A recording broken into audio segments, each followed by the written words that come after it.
चतुर्भुजं प्रसन्नवदनं ध्यायेत् सर्वविघ्नोपशान्तये। गुरुब्रह्मा गुरु विष्णुः गुरुदेवो महेश्वरः गुरुसाक्षात् परब्रह्म तस्मै श्री गुरवे नमः। तस्मै श्री गुरवे नमः। ॐ शान्ति शान्ति शान्तिः।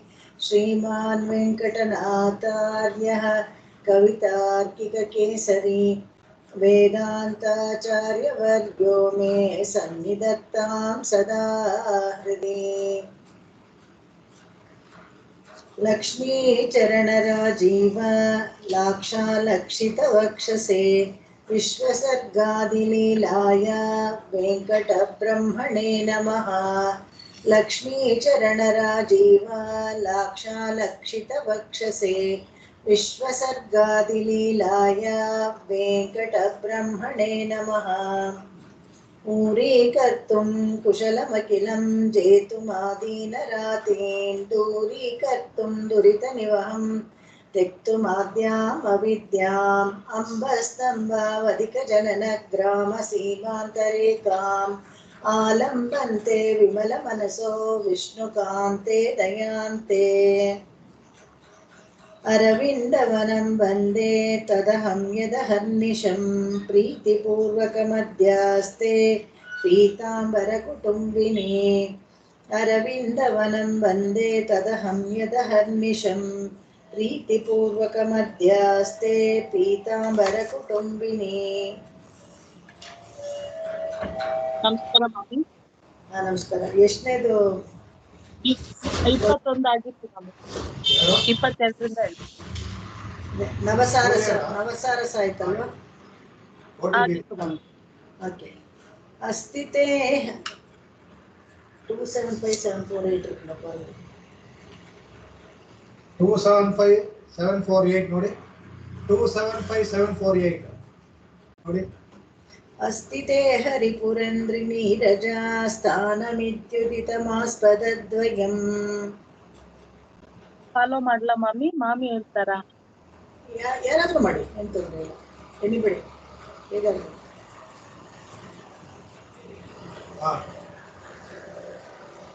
अस्तिते हरिपुरन्द्रिनीरजा स्थानमित्युदितमास्पदद्वयम्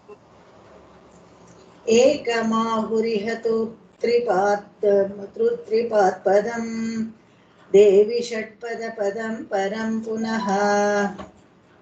एकमाहुरिहतु त्रिपात्पदं देवि षट्पदपदं परं पुनः। अस्तिते हरिपुरन्द्रिनीरजा स्थानमित्युदितमास्पदद्वयम् एकमाहुरिहतु त्रिपात्पदं देवि षट्पदपदं परं पुनः। अस्तिते हरिपुरन्ध्रिनीरजा स्थानमित्युदितमास्पदद्वयम् एकमाहुरिहतु त्रिपात्पदं देवि षट्पदपदं परं पुनः। ಧಾಮವೈಭವ ಅನ್ನೋದಕ್ಕೆ ಸರಿಯಾಗಿ ಅಮ್ಮನವರ ಸ್ಥಾನಗಳು ಯಾವ್ಯಾವುದು ಅಂತ ಹೇಳ್ಕೊಂಡು ಬಂದರು. ಇಲ್ಲಿ ಅಸ್ಥಿತೆ ಹರಿಪುರಂದ್ರಿನೀರಜ, ನಿನಗೆ ಮುಖ್ಯವಾಗಿ 2 ಸ್ಥಾನಗಳು. ಹೇಗೆ ಅಂದರೆ, ನೀನು ಕಮಲದ ಹೂನಲ್ಲಿರೋದು, ಒಂದು ನಿತ್ಯ ವಿಭೂತಿ, ಇನ್ನೊಂದು ಲೀಲಾ ವಿಭೂತಿನಲ್ಲಿ. ಆ ನಿತ್ಯ ವಿಭೂತಿನಲ್ಲಿ ಶ್ರೀಹರಿ ಜೊತೆಗೇನೆ ವೈಕುಂಠದಲ್ಲಿ ಇರುವಂಥದ್ದು, ಮತ್ತು ಪ್ರಕೃತಿ ಮಂಡಲದಲ್ಲಿ ಹೊರಗಡೆ ಅಪ್ರಾಕೃತವಾದ ಪ್ರಕೃತಿ ಮಂಡಲಕ್ಕಿಂತ ಹೊರತಾಗಿರೋದು ನಿತ್ಯ ವಿಭೂತಿ. ಪ್ರಕೃತಿ ಮಂಡಲದಲ್ಲೇ ಇರುವಂಥದ್ದು ನೀರಜ, ಅಂದರೆ ಇದು ತಾವರೆ ಹೂ, ಆ ಕಮಲ ಆಗಿದೆ. ಅದನ್ನು ಇದು ಹೇಳ್ತದೆ. 2 ಸ್ಥಾನವು ಒಂದು ಸ್ಥಾನದಲ್ಲಿ ತ್ರಿಪಾದದಿಂದ ಕೂಡಿದೆ ಅಂತಂದರೆ, ಹೇಗೆಂದರೆ ಒಂದು 4ನೇ 3 ಭಾಗ ಆಗಿದೆ. ಹೇಗೆಂದರೆ ನಿತ್ಯ ವಿಭೂತಿ ಇದೆಯಲ್ಲ, ಅದು ಲೀಲಾ ವಿಭೂತಿಗೆ ನಮ್ಮ ಇಡೀ ಜಗತ್ತು ಲೀಲಾ ವಿಭೂತಿ ಅಂದರೆ ಭೂಮಿ ಅಂತ ಅಲ್ಲ, ಇಡೀ ಪ್ರಕೃತಿ ಮಂಡಲನೇ ಲೀಲಾ ವಿಭೂತಿ ಅಂತ ಇಟ್ಕೊಂಡ್ರೆ ಅದು ಒಂದು 1/4 ಭಾಗ ಇದೆ. ಇದು ಇದಕ್ಕೆ 3ರಷ್ಟು ಇದೆ ಅಲ್ಲಿ ನಿತ್ಯ ವಿಭೂತಿನಲ್ಲಿ. ಅದನ್ನ ಹೇಳ್ತಾರೆ 4ನೇ 3 ಒಂದು ಭಾಗ ಅಂತ ಹೇಳ್ತಾರೆ. 3/4 ಆ ಥರ ಕನ್ನಡದಲ್ಲಿ ಹೇಳೋದುಂಟು. ಅದನ್ನ ಒಟ್ಟು ಈ ಪ್ರಪಂಚ ಅಂತ ಹೇಳಿದ್ರೆ ಪ್ರಕೃತಿ ಮಂಡಲ ಅಂತ ಇಟ್ಕೋಬೇಕು, ಇಲ್ಲಿ ಭೂಮಿ ಅಂತ ಇಟ್ಕೊಳ್ಬಾರ್ದು. ಆ ಥರ ಇರಬೇಕಾದ್ರೆ ಇಲ್ಲಿ ನೀರಜ ಅಂತ ಹೇಳಿದ್ರೆ ಕಮಲಗಳ ಹೂವಿನಲ್ಲಿ ವಾಸವಾಗಿದೆಯಾ ನೀನು ಅಂತ. ಅದಷ್ಟೇ ಅಲ್ಲದೆ ಇವಕ್ಕೆಲ್ಲನೂ ಷಡ್ಪದಗಳಿಗೆ ಸ್ಥಾನವನ್ನು ಕೊಟ್ಟಿದೆಯಾ ಅಂತ, ದುಂಬಿಗಳಿಗೆ ಸ್ಥಾನವನ್ನು ಕೊಟ್ಟಿದ್ದಾರೆ ಅಂತ. ಈ ದುಂಬಿ ಇವೆಲ್ಲನೂ ಯಾರಿಗೆ ಹೋಲಿಸ್ತಾರೆ ಅಂತ ಹೇಳಿದ್ರೆ ಆಚಾರ್ಯರಿಗೆ ಹೋಲಿಸ್ತಾರೆ. ಮತ್ತೆ ಯಾಕಂದ್ರೆ ಮಧುಕರ ವೃತ್ತಿ ಮಾಡುವಂಥದ್ದು, ಎಲ್ಲ ಕಡೆ ಹೋಗಿ ಒಳ್ಳೆ ವಿಷಯವನ್ನ ಸಂಗ್ರಹಿಸಿ ಕೂಡಿಡ್ತಾರೆ. ಆ ಥರದ ಒಳ್ಳೆ ವಿಷಯಗಳನ್ನ ಕೂಡಿಟ್ಟು ಬೇರೆಯವ್ರಿಗೆ ಹಂಚುವಂಥದ್ದು ಮಧುಕರ ವೃತ್ತಿ ಮಾಡೋದ್ರಿಂದ ಆ ಷಟ್ಪದಗಳಿಗೆ ಆಚಾರ್ಯರನ್ನ ಹೋಲಿಸ್ತಾರೆ. ಅಲ್ಲಿ ಅನೇಕ ಷಟ್ಪದಗಳು ಉಂಟು ಅಂತ. ಯಾಕಂದ್ರೆ ಅನೇಕರು ಅಮ್ಮನವ್ರನ್ನ ಉಪಾಸನೆ ಮಾಡೋಕ್ಕೆ ಬೇಕಾದಷ್ಟು ಜನ ಇದ್ದಾರೆ ಇಲ್ಲಿ. 2 ಮತ್ತು 4 ಕಾಲುಳ್ಳವರು ಕೂಡಿದೆ ಅಂತ ಹೇಳ್ತಾರೆ. 2 ಮತ್ತು 4 ಕಾಲು ಅಂದ್ರೆ 2+4 ಅಂತ ತಗೋಬೇಕು. ಇಲ್ಲಿ 2 ಕಾಲಿನವರು ಮನುಷ್ಯರು, 4 ಕಾಲು ಅಂದ್ರೆ ಪ್ರಾಣಿಗಳೆಲ್ಲ. ಇಲ್ಲಿ 2+4 ಕಾಲು ಷಟ್ಪದಗಳಿಗೆ ಇಲ್ಲಿ ವಿಶೇಷವಾಗಿ ಹೇಳ್ತಾರೆ. ಇದಕ್ಕಿಂತ ಒಂದು ವಿಲಕ್ಷಣವಾದ ಒಂದು ಹೋಲಿಕೆಯನ್ನ ಕೊಡ್ತಾರೆ. ಹೇಗೆ ಅಂತ ಹೇಳಿದ್ರೆ, ಈ ಷಟ್ಪದಗಳಿಲ್ಲದೆ ಹೋದ್ರೆ ಸಂಗ್ರಹಿಸ್ಕೊಳಕ್ ಆಗೋದಿಲ್ಲ. ಎಲ್ಲ ಒಳ್ಳೆ ವಿಷಯಗಳು ಬೇರೆ ಬೇರೆ ಕಡೆ ಇದ್ದಾಗ ಜೇನು ಹೂವಿನಲ್ಲಿ ಸಂಗ್ರಹಿಸದೆ ಹೋದ್ರೆ ಹೂವಿನೊಂದಿಗೆ ಬಾಳ್ ಹೋಗಿ ವ್ಯರ್ಥ ಹೋಗ್ಬಿಡುತ್ತೆ. ಅದನ್ನ ಸಂಗ್ರಹಿಸ್ಬೇಕು. ಅದೇ ತರ ಒಳ್ಳೆ ವಿಷಯಗಳನ್ನ ಸಂಗ್ರಹಿಸಿ ಅದನ್ನ ಒಂದು ಕಡೆ ಕೂಡಿಟ್ಟು ಎಲ್ಲರಿಗೂ ಜೇನಿನ ಸವಿಯನ್ನ ಕೊಡುತ್ತಲ್ಲ, ಅದೇ ತರ ಈ ಷಟ್ಪದಗಳು ಆಚಾರ್ಯರಿಗೆ ಹೋಲಿಸ್ತಾರೆ. ಒಳ್ಳೆ ಸೂಕ್ತಿಗಳನ್ನ ಸಂಗ್ರಹಿಸಿ ಅದನ್ನ ಅರ್ಥ ಆಗೋ ತರ ಬೇರೆಯವರಿಗೆ ಹಂಚ್ತಾರೆ. ಅರ್ಥ ಆಗುತ್ತೆ, ಅದರಲ್ಲಿ ರುಚಿ ಏರ್ಪಡಿಸೋ ತರ ಮಾಡ್ಕೊಡ್ತಾರೆ ಅಂತ. ಸುರಾದಿಜೀವೈರಮೃತೈಕನಿಷ್ಠೈಃ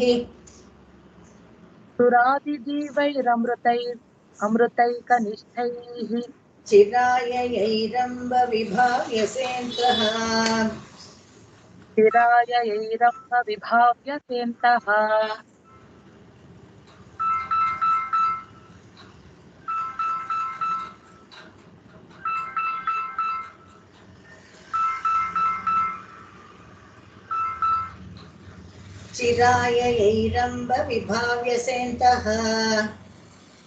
ಚಿರಾಯೈರಂಬ ವಿಭಾವ್ಯಸೇಂತಃ ಆಲೋಕಮಗ್ರ್ಯಂ ಹರಿರೇಷು ತನ್ವನ್ ಆಲೋಕಮಗ್ರ್ಯಂ ಹರಿರೇಷು ಅಗ್ರ್ಯಂ ಅದು ಆಲೋಕಮಗ್ರ್ಯಂ ಹರಿರೇಷು ತನ್ವನ್ ಹರಿರೇಷು ತನ್ವನ್ ಆಮೋದಮನ್ಯಾದೃಶಮಾದದಾತಿ ಸುರಾದಿಜೀವೈರಮೃತೈರ್ಕನಿಷ್ಠೈಃ ಚಿರಾಯೈರಂಬ ವಿಭಾವ್ಯಸೇಂತಃ ಆಲೋಕಮಗ್ರ್ಯಂ ಹರಿರೇಷು ತನ್ವನ್ ಆಮೋದಮನ್ಯಾದೃಶಮಾದದಾತಿ. ಸುರಾದಿಜೀವೈರಮೃತೈಕನಿಷ್ಠೈಃ ಚಿರಾಯೈರಂಬ ವಿಭಾವ್ಯಸೇಂತಃ ಆಲೋಕಮಗ್ರ್ಯಂ ಹರಿರೇಷು ತನ್ವನ್ ಆಮೋದಮನ್ಯಾದೃಶಮಾದದಾತಿ. ಅನೇಕರು ಆರಾಧನೆ ಮಾಡ್ತಾರೆ. ಅಂತರಂಗದಲ್ಲಿ ದೇವಿಯನ್ನು ಆರಾಧಕರನ್ನು ಮಾಡೋದಕ್ಕೆ ಅಂತಾನೆ ಅನುಗ್ರಹಿಸ್ತಾನೆ. ಎಲ್ಲರಿಗೂ ಮಾಡ್ಬಿಡಕ್ಕಾಗೋದಿಲ್ಲ. ಭಗವಂತನಿಗೆ ಕೆಲವರಿಗೆ ಆ ಶಕ್ತಿಯನ್ನ ಕೊಡ್ತಾನೆ. ಕೊಟ್ಬಿಟ್ಟು ಅನುಗ್ರಹ ಮಾಡ್ತಾನೆ. ಅವು ದೇವಿಯನ್ನ ಅಂತರಂಗದಲ್ಲಿ ಆರಾಧನೆ ಮಾಡುವಂತ ಒಂದು ಅವಕಾಶವನ್ನ ಮತ್ತೆ ಒಂದು ಸಾಮರ್ಥ್ಯವನ್ನ ಭಗವಂತ ಕಲ್ಪಿಸ್ಕೊಡ್ತಾನೆ. ಆ ಥರ ಇರ್ಬೇಕಾದ್ರೆ ಈ ರಾಜೀವ ಕಮಲಗಳಿದೆಯಲ್ಲ, ಅದನ್ನ ಈ ಕವಿಗಳಿಗೆ ಅನ್ವಯಿಸ್ತಾರೆ. ಹೇಗೆ ಅಂದ್ರೆ, ಈ ದುಂಬಿಗಳು ಎಲ್ಲ ಹೇಗೆ ಜೇನನ್ನ ಸಂಗ್ರಹಿಸುತ್ತೋ ಆತ ಸುರಾದಿ ಜೀವೈ ಅನ್ನೋ ಪದಕ್ಕೆ ರಾಜೀವ ಮತ್ತು ದೇವತೆಗಳು ಎಂಬ ಅರ್ಥನೂ ಹೇಳ್ಬೋದು. ಇಲ್ಲಿ ಸುರಾದಿ ಜೀವೈ ಅಂತ ಹೇಳಿದ್ರೆ, ಇಲ್ಲಿ ಜೀವೈ ಅಂತ ಹೇಳಿದ್ರೆ ದೇವತೆಗಳು, ಇದು ರಾಜೀವ ಅಂದ್ರೆ ಕಮಲದ ಹೂವು, ಅದೆರಡನ್ನು ಹೇಳ್ತಾರೆ. ಈ ಪದ ಇರುವಂತೆ ತೆಗೆದುಕೊಂಡ್ರೆ, ಹಾಗಾಗಿ ಅಲ್ಲಿ ಇರೋ ತರನೇ ಹಾಗೇನೆ ಪ್ರತಿಪದಾರ್ಥ ತೆಗೆದುಕೊಂಡ್ರೆ ದೇವತೆಗಳು ಎಂದರ್ಥ ಆಗುತ್ತೆ. ಆದ್ರೆ ಸುರಾದಿ ಜೀವ ಎಂದಾಗ ಒಳ್ಳೆಯವರಾದ ಅಂತ. ಹಾಗೆ ಈ ಒಳ್ಳೆಯವರಾದ ಅಂತ ಹೇಳಿದ್ರೆ, ಈ ಜೇನನ್ನ ಸಂಗ್ರಹಿಸ್ಬೇಕಾದ್ರೆ ಅದರಲ್ಲಿ ಸ್ವಲ್ಪ ದೋಷಗಳು ಎಲ್ಲ ಬರುತ್ತೆ. ಅದನ್ನ ಹೂವಿನ ತೂಳು ಅವೆಲ್ಲ ಸೇರ್ಕೊಂಡು ಬರುತ್ತಲ್ಲ, ಅವಾಗ ಜೇನನ್ನು ಸಂಗ್ರಹಿಸ್ಬೇಕಾದ್ರೆ ಶುದ್ಧವಾದ ಜೇನನ್ನ ಸಂಗ್ರಹಿಸಿ ಒಂದು ಕಡೆ ಬೇರೆ ಕಡೆ ಇಡುತ್ತವೆ. ಅವಾಗ ಅಷ್ಟೇ ಅಲ್ಲದೇನೆ ಆ ಹೂವನ್ನ ಕೆಲವು ಇದನ್ನ ತಗೊಳ್ಬೇಕಾದ್ರೆ ಅದಕ್ಕೆ ತನಗೂ ಆಹಾರ ಬೇಕಾಗತ್ತೆ, ತಾನು ಅದನ್ನ ತಗೊಳುತ್ತೆ. ಸುರಾದಿ ಜೀವ ಅಂತ ಹೇಳಿದಾಗ ಇದೇನೆ ಅರ್ಥ. ಅದಕ್ಕೆ ಏನಂದ್ರೆ ಜೀವ ಶಬ್ದ. ಅದಕ್ಕೆ ಜೀವ ಶಬ್ದ ಅಂದ್ರೆ ತನ್ನನ್ನ ತಾನು ಪೋಷಣೆ ಮಾಡೋಕ್ಕೂ ತಗೊಳತ್ತೆ, ಮತ್ತೆ ಹಾಗೇನೆ ಕಮಲದ ಶೇಖರಿಸಿಟ್ಟು ಬೇರೆಯವ್ರಿಗೆ ಕೊಡೋಕ್ಕೂ ಅದು ತಗೊಳತ್ತೆ ಅಂತ. ಇದಕ್ಕೆ ಈ ರಾಜೀವ ಅನ್ನೋದಕ್ಕೆ ಇಲ್ಲಿ ಗ್ರಾಮರ್ ತುಂಬಾ ಇದಾಗಿ ಅರ್ಥ ಹೇಳ್ಕೊಡ್ತಾರೆ. ಇಲ್ಲಿ ಹೇಗೆ ಅಂತ ಹೇಳಿದ್ರೆ, ರಕಾರ ಅಂದ್ರೆ ರೇಫವನ್ನು ಮೊದಲೇ ಇರುವಂತ ಜೀವ ಅಂತ. ರೇಫ ಅಂತ ಹೇಳಿದ್ರೆ ಆ ಹೂವಿನಲ್ಲಿ ಇರುವಂತ ಜೀವ ಅಂತ. ಜೀವ ಶಬ್ದಕ್ಕೆ ಅದಕ್ಕೆ ಅದರಲ್ಲಿರುವಂತ ಜೀವಶಕ್ತಿ ಅಂತ ಹೇಳಿದ್ರೆ ಸತ್ತನ್ನ ತೆಗೆದುಕೊಂಡು ಬೇರೆಯವರಿಗೆ ಹಂಚ್ಕೊಡೋದು ಅಂತ. ಈ ರಾಜೀವ ಕಮಲ ಇದೆಯಲ್ಲ ಆ ಕೆಲಸವನ್ನ ಮಾಡುತ್ತೆ ಅಂತ. ಹೇಗೆಂದ್ರೆ ಅದರಲ್ಲಿ ತುಂಬಾ ಜೇನನ್ನ ಸಂಗ್ರಹಿಸಿಟ್ಕೊಂಡು ಈ ಷಡ್ಪದಗಳು ಬಂದಾಗ ಪುಷ್ಕಳವಾಗಿ ಅವಕ್ಕೆಲ್ಲ ಕೊಡತ್ತೆ ಅಂತ. ಅದು ಅರ್ಥ ಇದೆ. ಈ ಇದರಲ್ಲಿ ಇನ್ನೂ ಒಂದು ಅರ್ಥ ಆಗುತ್ತೆ ಇಲ್ಲಿ. ಈ ಹರಿ ಅಂತ ಹೇಳಿದ್ರೆ ಈ ಸೂರ್ಯನಿಗೂ ಹೇಳ್ತಾರೆ ಇಲ್ಲಿ. ರಾಜೀವ ಯಾವಾಗ ಅರಳತ್ತೆ ಅಂದ್ರೆ ಸೂರ್ಯ ಬಂದಾಗ ಅರಳತ್ತೆ ಅಂತ. ಶ್ರೇಷ್ಠವಾದ ಪ್ರಕಾಶವನ್ನ ಸೂರ್ಯ ಬೀರಿದಾಗ ಈ ರಾಜೀವಗಳು ಅರಳತ್ತೆ. ಒಟ್ಟಲ್ಲಿ ಹೇಗೆ ಅಂದ್ರೆ ಈ ದೇವಿಯ ಹೃದಯ ಒಳಗೆ ಇಟ್ಕೊಂಡು ಅರ್ಚಿಸ್ತಾರಲ್ಲ. ಹೇಗೆ ಅಂದ್ರೆ ತಮ್ಮ ಹೃದಯ ಕಮಲದಲ್ಲಿ ದೇವಿಯನ್ನ ಇಟ್ಕೊಳ್ಳೋದು. ಆ ದೇವಿ ಎಲ್ಲಿರ್ತಾರೆ ಅಂದ್ರೆ ಭಗವಂತನ ಹೃದಯ ಕಮಲದಲ್ಲಿ ಇದ್ದಾಳೆ. ಇವಾಗ ನೋಡಿ, ಒಟ್ಟಿಗೆ ಇಬ್ಬರನ್ನು ಇಟ್ಕೊಂಡು ಅರ್ಚನೆ ಮಾಡ್ದಂಗಾಗತ್ತೆ. ಅದನ್ನ ಕೂಡ ಇಲ್ಲಿ ಹೇಳ್ತಾರೆ. ಹರಿ ಎಂದಾಗ ಹರಿ ಸಮೇತವಾಗ ಲಕ್ಷ್ಮಿನೂ ಆಗತ್ತೆ. ಹರಿ ಅಂದ್ರೆ ಈ ರಾಜೀವವನ್ನು ವಿಕಸಿತ ಮಾಡುವಂತ ಒಬ್ಬ ಸೂರ್ಯ ಅಂತನೂ ಆಗುತ್ತೆ. ಎರಡನ್ನು ಸೇರಿಸ್ಕೊಂಡು ಆ ತರ ಎರಡು ತರ ಅರ್ಥ ಮಾಡಿ ಈ ಪದ್ಯದಲ್ಲಿ ತೋರಿಸ್ತಾರೆ. ಅದೋದಾನಂ ಕಮಲಾಭಿಧಾನಂ. ಆದವ್ ಇದೆ ಮಮ್ಮಿ, ಅದವ್ವ ಆದವ್ ಅಂತ ಇದೆ. ಅದೌ ದಧಾನಂ ಕಮಲಾಭಿಧಾನಂ. ಅದಕ್ಕೆ ಸಂಸ್ಕೃತ ಪುಸ್ತಕ ಇಟ್ಕೊಂಡಿದ್ರೆ ಈಸಿ ಚೆಕ್ ಮಾಡ್ಕೊಂಡ್ಬಿಡ್ಬೋದು ನಾವು ಹಂಗೇನೆ ಪಕ್ಕದಲ್ಲೇನೆ. ಯಾಕಂದ್ರೆ ಒಂದ್ ನಿಮಿಷ.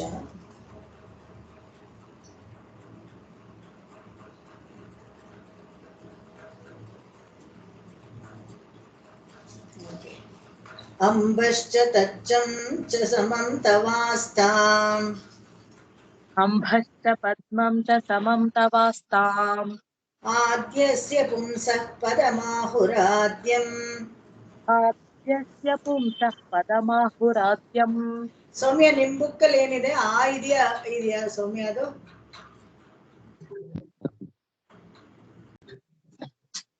ಆದ್ಯಸ್ಯ ಅಂತ ಇದೆಯಾ? ಸಾರಿ, ಅದೋದಾನಂ ಅಂತ ಇದೆಯಾ? ಆದೋದಾನಂ ಅಂತ ಇದೆಯಾ? ಮಮ್ಮಿ ನನ್ ಬುಕ್ಕಲ್ಲಿ ಅದೋದ ಅಂತಿದೆ. ಅದೇ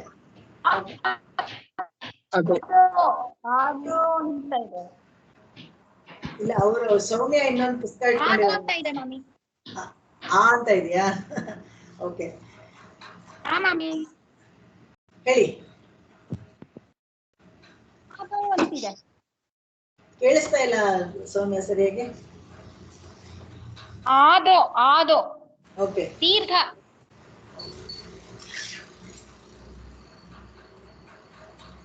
ಆನೆ ಮಾಡ್ಕೊಂಡೆ. ಆದೋದಾನಂ ಕಮಲಾಭಿಧಾನಂ. ಆದೌ ದಧಾನಂ ಕಮಲಾಭಿಧಾನಂ. ಅಂಬಶ್ಚ ತಜ್ಜಂ ಚ ಸಮಂ ಸವಾಸ್ತಾಂ. ಅಂಭಶ್ಚ ಪದ್ಮಂ ಚ ಸಮಂ ತವಾಸ್ತಾಂ. ಆದ್ಯಸ್ಯ ಪುಂಸಃ ಪದಮಾಹುರಾದ್ಯಂ. ಆದ್ಯಸ್ಯ ಪುಂಸಃ ಪದಮಾಹುರಾದ್ಯಂ. ತ್ವದೀಯವಾಸಂ ಜನನಿ ದ್ವಿತೀಯಂ.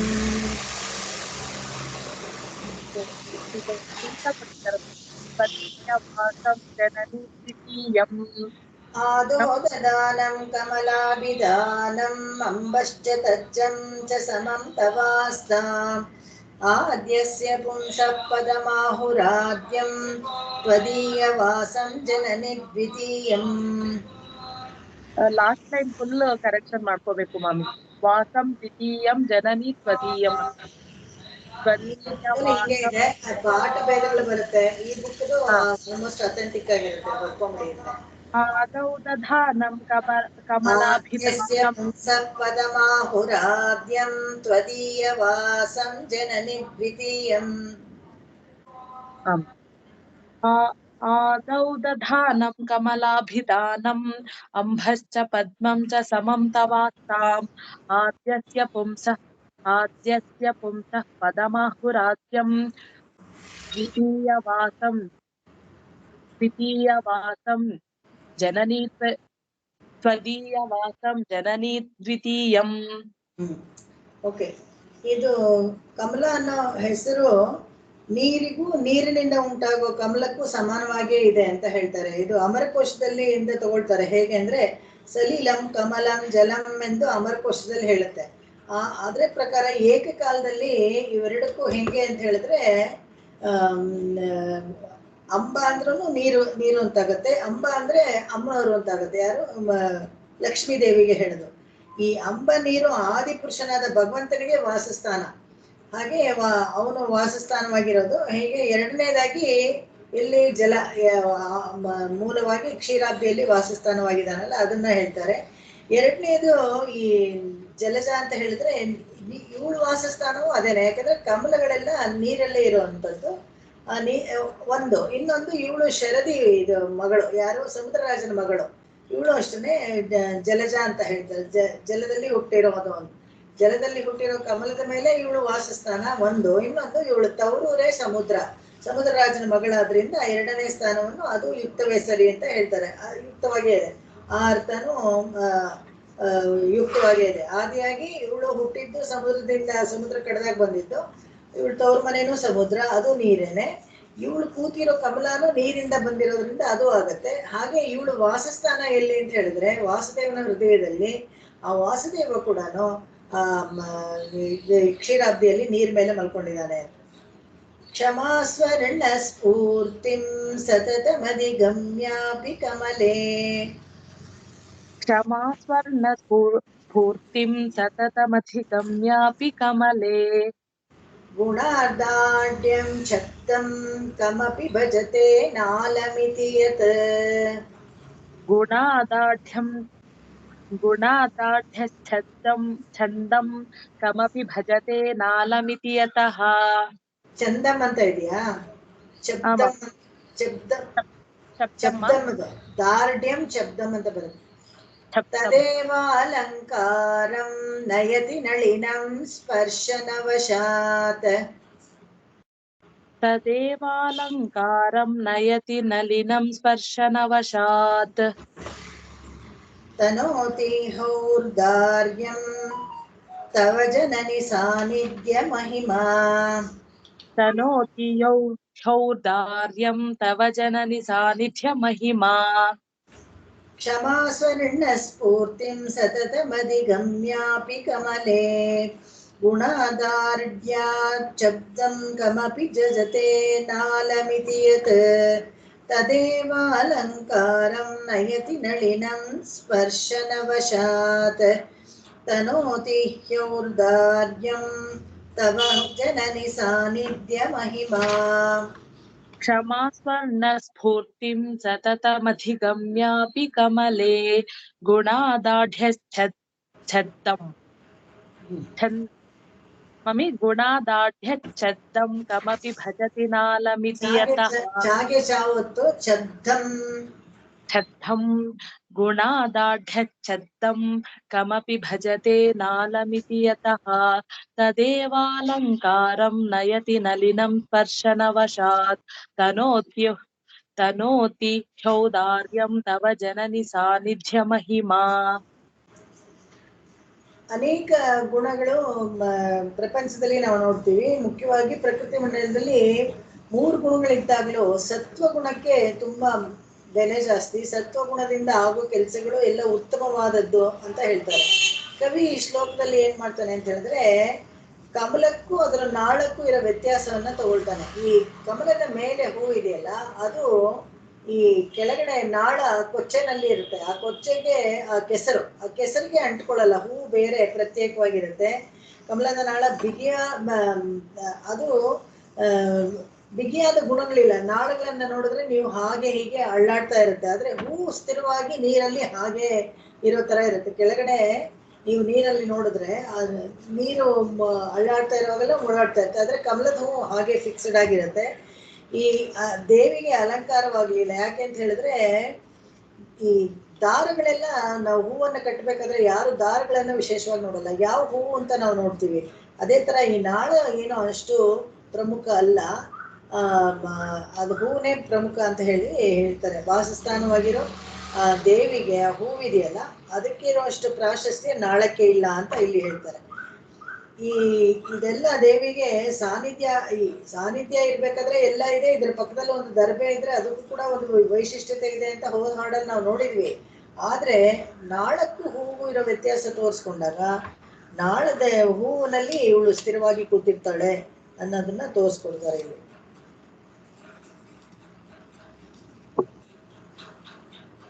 ಇದಕ್ಕೆ ಕಾರಣ ಏನು ಅಂತ ಹೇಳಿದ್ರೆ, ಇವಾಗ ಒಂದು ಹೂವನ್ನ ನಾವು ದಾವರೆ ನಾಳದಿಂದ ಕಿತ್ಕೊಳ್ತೀವಿ ಅಂತ ಇಟ್ಕೊಳ್ಳಿ. ಅವಾಗ ದೊಡ್ಡದಾಗಿ ನಾಳ ತಗೊಂಡ್ ಬಂದ್ರೆ ಕೂಡ ಮಾರೋರು ಅವಾಗೇನ್ ಮಾಡ್ತೀವಿ, ನಾಳನ್ನೆಲ್ಲ ಕಟ್ ಮಾಡ್ಬಿಡ್ತೀವಿ, ಹೂವನ್ನ ಮಾತ್ರ ಇಟ್ಕೊಳ್ತೀವಿ, ಹೂವನ್ನ ಮಾತ್ರ ಪೋಣಿಸಿ ಹೂವನ್ನ ಹಾರವಾಗಿ ಏನಾದ್ರು ಮಾಡೋದು. ಇದಕ್ಕೆ ಕಾರಣ ಏನಪ್ಪಾ ಅಂತ ಹೇಳಿದ್ರೆ, ಆ ಹೂವಿನ ಮೇಲೆ ಅಮ್ಮನವರು ಅದು ಸಂಬಂಧ ಪಡೆದಿದ್ದಕ್ಕೋಸ್ಕರ ಅದಕ್ಕೆ ವಿಶೇಷವಾದ ಆದ್ಯತೆ ಸಿಗುತ್ತೆ.